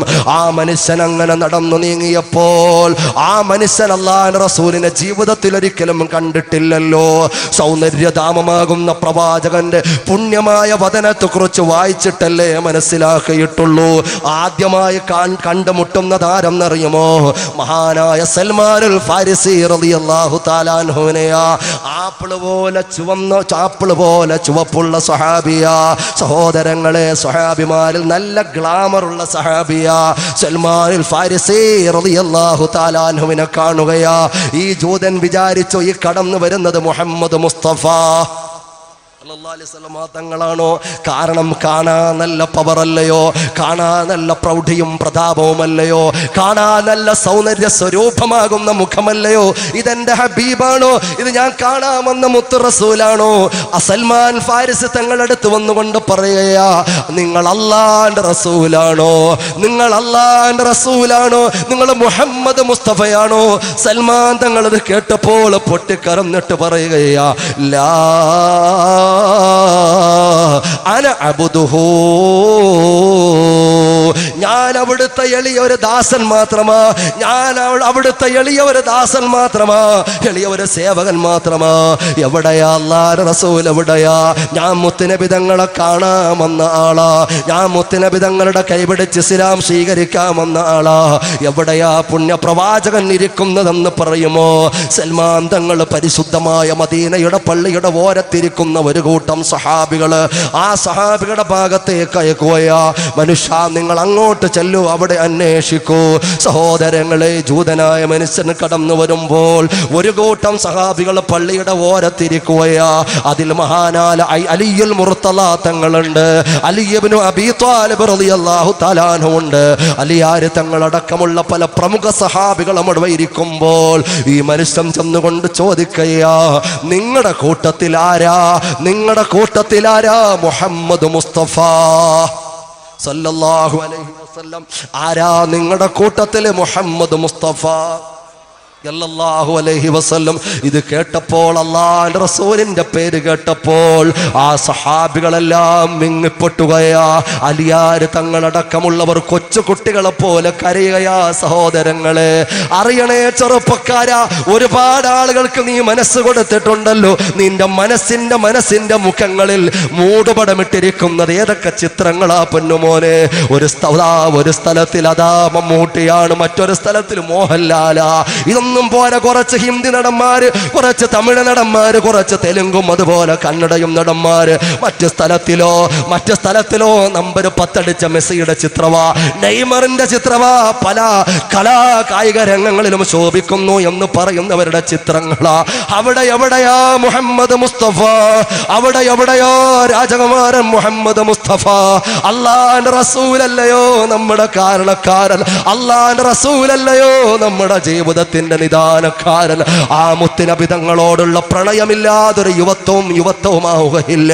പെണ്ണെ, അല്ലാഹുവിന്റെ റസൂലിനോട് ഇഷ്ടമില്ലാതെ നിന്റെ യുവത്വത്തിനൊരു ഇമ്പമില്ല പെണ്ണെ.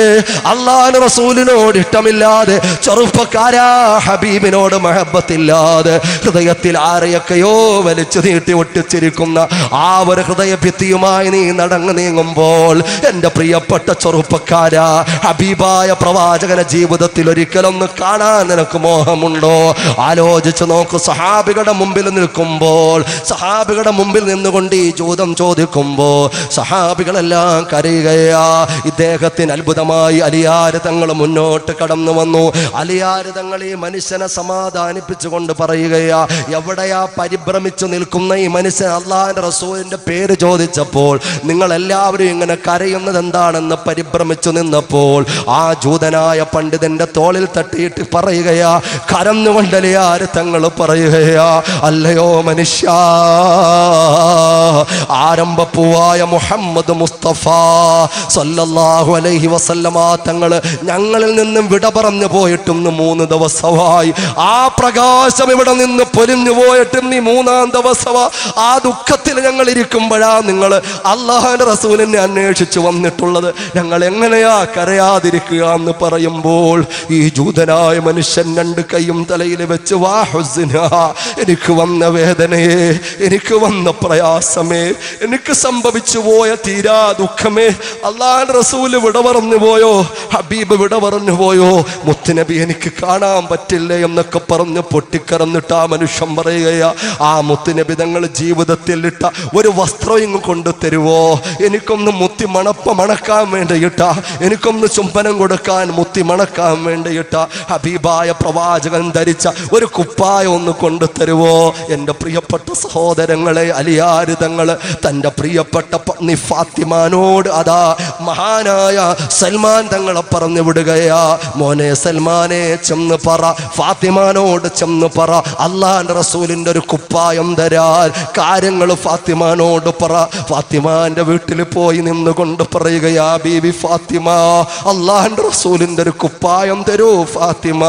ഫാത്തിമ ബീവി വിതുമ്പിക്കൊണ്ട് ചോദിക്കുക, അല്ല സൽമാനെ, അള്ളാന്റെ റസൂലിന്റെ കുപ്പായം ഇടാൻ യോഗ്യനായ ആരെങ്കിലും മദീനത്തുണ്ടോ സൽമാനെ? അല്ല ഫാത്തിമ, ഈ വന്ന ജൂതന്റെ കാര്യങ്ങൾ പറഞ്ഞു കൊടുക്കുകയാ. അങ്ങനെ കുപ്പായം കയ്യിൽ കൊടുത്തു. ആ കുപ്പായവുമായി ഓടിച്ചെന്നു. അള്ളാന്റെ റസൂലിന്റെ പൂമേന് സ്പർശിച്ച കുപ്പായത്തെ ആ ജൂതനായ മനുഷ്യന്റെ കയ്യിൽ കിട്ടിയപ്പോൾ പൊട്ടിക്കടന്നുകൊണ്ട് ചുടുചുംബനങ്ങൾ കൊടുക്കുകയാ. എന്നിട്ട് ആ മനുഷ്യൻ പറഞ്ഞു, എവിടെയാ അള്ളാന്റെ റസൂല് കിടക്കുന്ന സ്വർഗം എവിടെയാ? ആയിഷാ ബീവിയുടെ വീട്ടിന്റെ ചാരത്താണല്ലോ. അങ്ങോട്ട് കൂട്ടിക്കൊണ്ടുപോയി അവിടെ നിൽക്കുകയാ. അള്ളാന്റെ റസൂലിന്റെ സ്വർഗത്തിന് മുമ്പിൽ നിൽക്കുകയാ. അവിടെ നിന്നുകൊണ്ട് ഈ മനുഷ്യൻ പറയുകയാ, അഷ്ഹദു അല്ലാ ഇലാഹ ഇല്ലല്ലാഹ് വ അഷ്ഹദു അന്ന മുഹമ്മദർ റസൂലുള്ളാഹ്. അല്ലാഹുവിന്റെ ദീനിലേക്ക് കടന്നു വന്നു. അല്ലാഹുവിന്റെ ദീനിലേക്ക് കടന്നു വന്നു.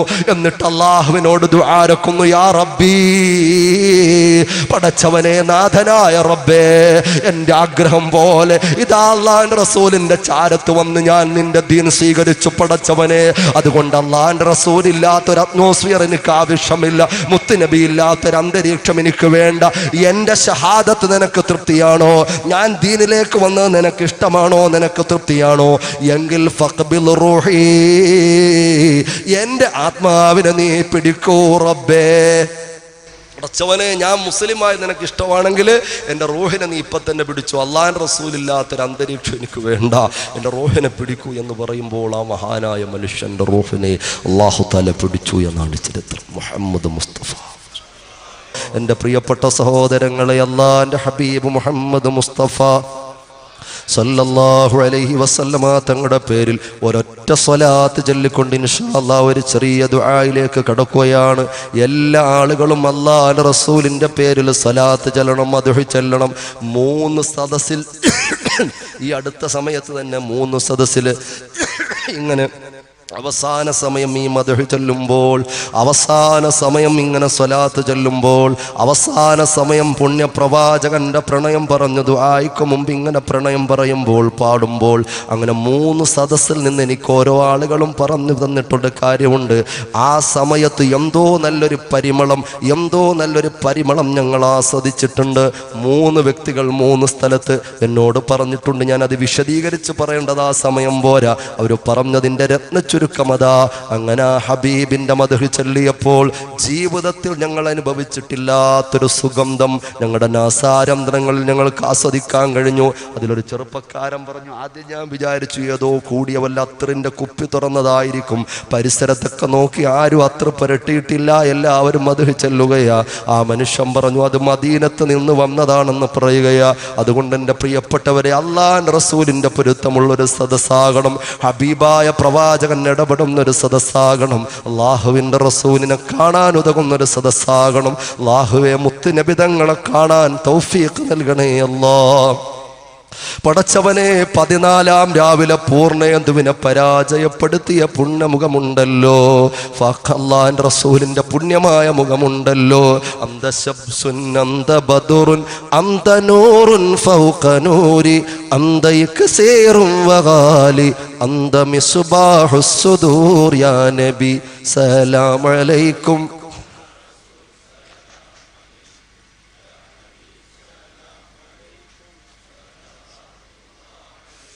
സൂര്യന്റെ കിരണങ്ങളെയും ചന്ദ്രന്റെ നിലാവൊളിയെയും പരാജയപ്പെടുത്തിയ മുഖവദനമല്ലയോ അല്ലാഹുവിന്റെ റസൂലിന്റെ സുന്ദരമായ മുഖം. അല്ലാഹുവേ, മരണത്തിന് മുമ്പ് ഒരു നോക്ക് കാണാൻ നീ തൗഫീഖ് നൽകണേ അല്ലാഹ്. കണ്ടവർക്ക് വീണ്ടും കാണാൻ നീ തൗഫീഖ് നൽകണേ അല്ലാഹ്. മൗലായ സല്ലി വസല്ലിം ദായിമൻ അബദാ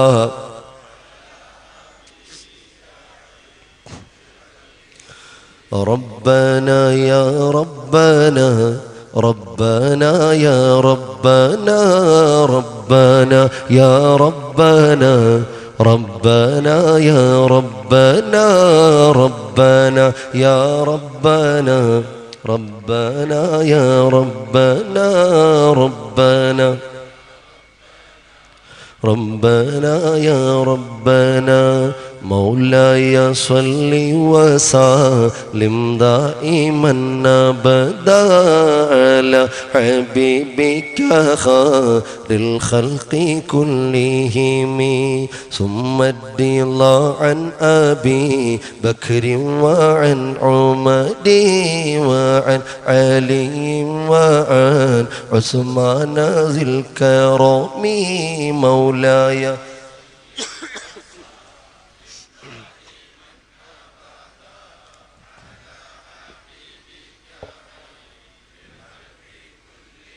سعد سعيد زبيد طلحة وأبي عبيدة وابن عوف عاشر الكرم مولاي لم دائما على حبيبك خير يا ربي بالمصطفى بلغ مقاصدنا يا ربي قاصدنا واغفر لنا ما مضى يا واسع الكرم مولاي صل وسلم دائما ابدا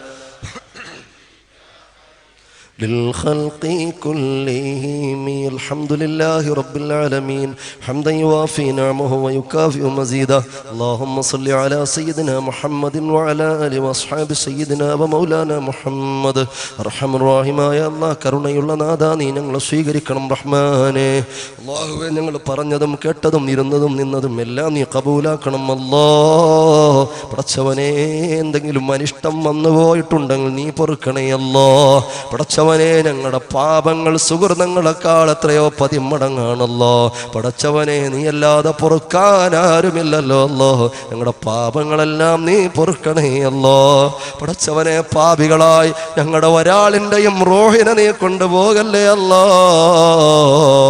അസ്റായീൽ കാണുന്നതിന് മുമ്പ് എല്ലാ പാപങ്ങളിൽ നിന്ന് മുക്തമാകാനുള്ള വലിയ ഭാഗ്യം നൽകണേ അല്ലോ ഞങ്ങളുടെ ഖൽബ് നീ നന്നാക്കണേ അല്ലോ ഞങ്ങളുടെ അമാലുകൾ നീ പൊരുത്തപ്പെട്ടതാക്കണേ അല്ലാ പടച്ചവനെ അല്ലാഹുവേ ധാരാളം ആലിമീങ്ങൾ മുതഅല്ലിമീങ്ങൾ സദാത്യങ്ങൾ ഉണ്ടാകാം അല്ലാഹുവേ പല മുഅ്മിനീങ്ങളും പലരും ആമീൻ പറയുകയാണ് പല ഉമ്മ പെങ്ങന്മാരും ഇഖ്ലാസോടെ ആമീൻ പറയുകയാണ് പടച്ചവനെ അല്ലാഹുവേ അവരുടെ ഒക്കെ ബറക്കത്ത് കൊണ്ട് ഞങ്ങളെ കബൂലാക്കണേ അല്ലാ പടച്ചവനെ പരിസരത്തുള്ള സാലിഹീങ്ങൾ പടച്ചവനെ അല്ലാഹുവേ പതിയാങ്കര ഉസ്താദ് അടക്കമുള്ള പല സാലിഹീങ്ങളും ഉണ്ട് റഹ്മാനായ അല്ലാ അവരുടെ ദറജ നീ ഉയർത്തണേ അല്ലാ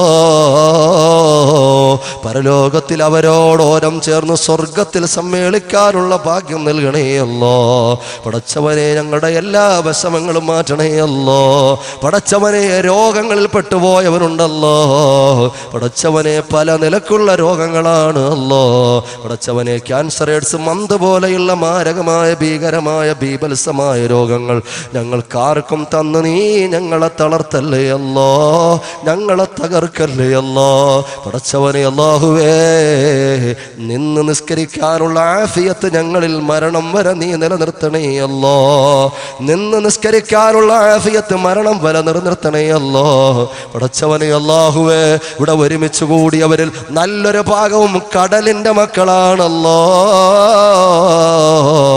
അത്ഭുതങ്ങളുടെ മഹാത്ഭുതമാകുന്ന കടലിന്റെ അലമാലകളോട് ജീവൻ പണയപ്പെടുത്തി പോരാട്ടം നടത്തി അന്നമന്വേഷിച്ച് കാണാമറയത്ത് ഉൾക്കടലിൽ ഉൾപ്പെടെ പോകുന്ന പലരും ഉണ്ട് അല്ലാ. സലാമത്ത് നൽകണേ അല്ലാ. അവരുടെ വള്ളങ്ങളും വലകളും നിന്റെ നിഅമത്ത് കൊണ്ട് നിന്റെ റഹ്മത്ത് കൊണ്ട് നീ നിറക്കണേ അല്ലാ. എല്ലാ പ്രയാസങ്ങളും മാറ്റണേ അല്ലാ. പടച്ചവനെ അല്ലാഹുവേ, അല്ലാഹുവേ, പല ആളുകളും ദുആ കൊണ്ട് വസിയ്യത്ത് ചെയ്തിട്ടുണ്ട്. പല പ്രവാസികളും ഈ പ്രവർത്തകരിലുണ്ട്. പടച്ചവനെ, പലരും രോഗികളുണ്ട്. ഇതിനു വേണ്ടി ഓടി നടന്ന പലരുമുണ്ട്. എല്ലാവർക്കും ഖൈറു നൽകണേ അല്ലാ.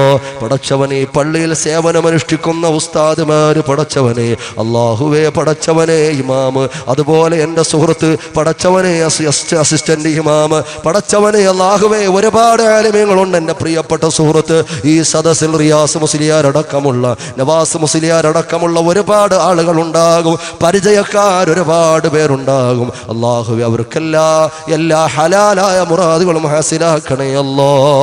പടച്ചവനെ, നാഥനായ അല്ലാ, ജീവിതം വഴിമുട്ടിപ്പോയവരുണ്ടല്ലോ. പടച്ചവനെ, കടം കയറിയവരുണ്ടല്ലോ. ഹലാലായ മാർഗത്തിലൂടെ കടക്കയറ്റിൽ നിന്നും കരകയറ്റണയല്ലോ. പടച്ചവനെ, വസ്തു വിൽക്കാൻ പ്രതീക്ഷയോടെ കാത്തു നിൽക്കുന്ന പലരുമുണ്ട്. എത്രയും പെട്ടെന്ന് നല്ല ഹൈറായ നിലക്ക് വസ്തുക്കൾ വിൽപ്പന നിർത്തി കൊടുക്കണയല്ലോ. പടച്ചവനെ, എല്ലാം റാഹത്തിലാക്കണയല്ലോ. ഹോസ്പിറ്റലിൽ പടച്ചവനെ ഐസിയിൽ കഴിയുന്നവരുണ്ട്, ഒബ്സർവേഷനിൽ കഴിയുന്നവരുണ്ടല്ലോ. അവരുടെ ഓപ്പറേഷനുകൾ സന്തോഷപ്രദമാക്കി ശിഷ്ടകാലം നിന്റെ തൃപ്തിയിലാക്കി ആഫിയത്ത് നൽകണേ അല്ലാ. ഞങ്ങളുടെ ദുആകളെ നീ സ്വീകരിക്കണേ അല്ലാ. പടച്ചവനെ, അല്ലാഹുവേ, പരിശുദ്ധമായ അഹ്ലുസുന്നത്തി വൽ ജമാഅത്തിന് മരണം വരെ ഇഖ്ലാസോടെ ഖിദ്മ ചെയ്യാനുള്ള ഭാഗ്യം ഞങ്ങൾക്ക് നൽകണേ അല്ലാ. അതിൻ്റെ ഖാദിമീങ്ങൾക്കും നീ ബറക്കത്ത് ചെയ്യണേ അല്ലാ.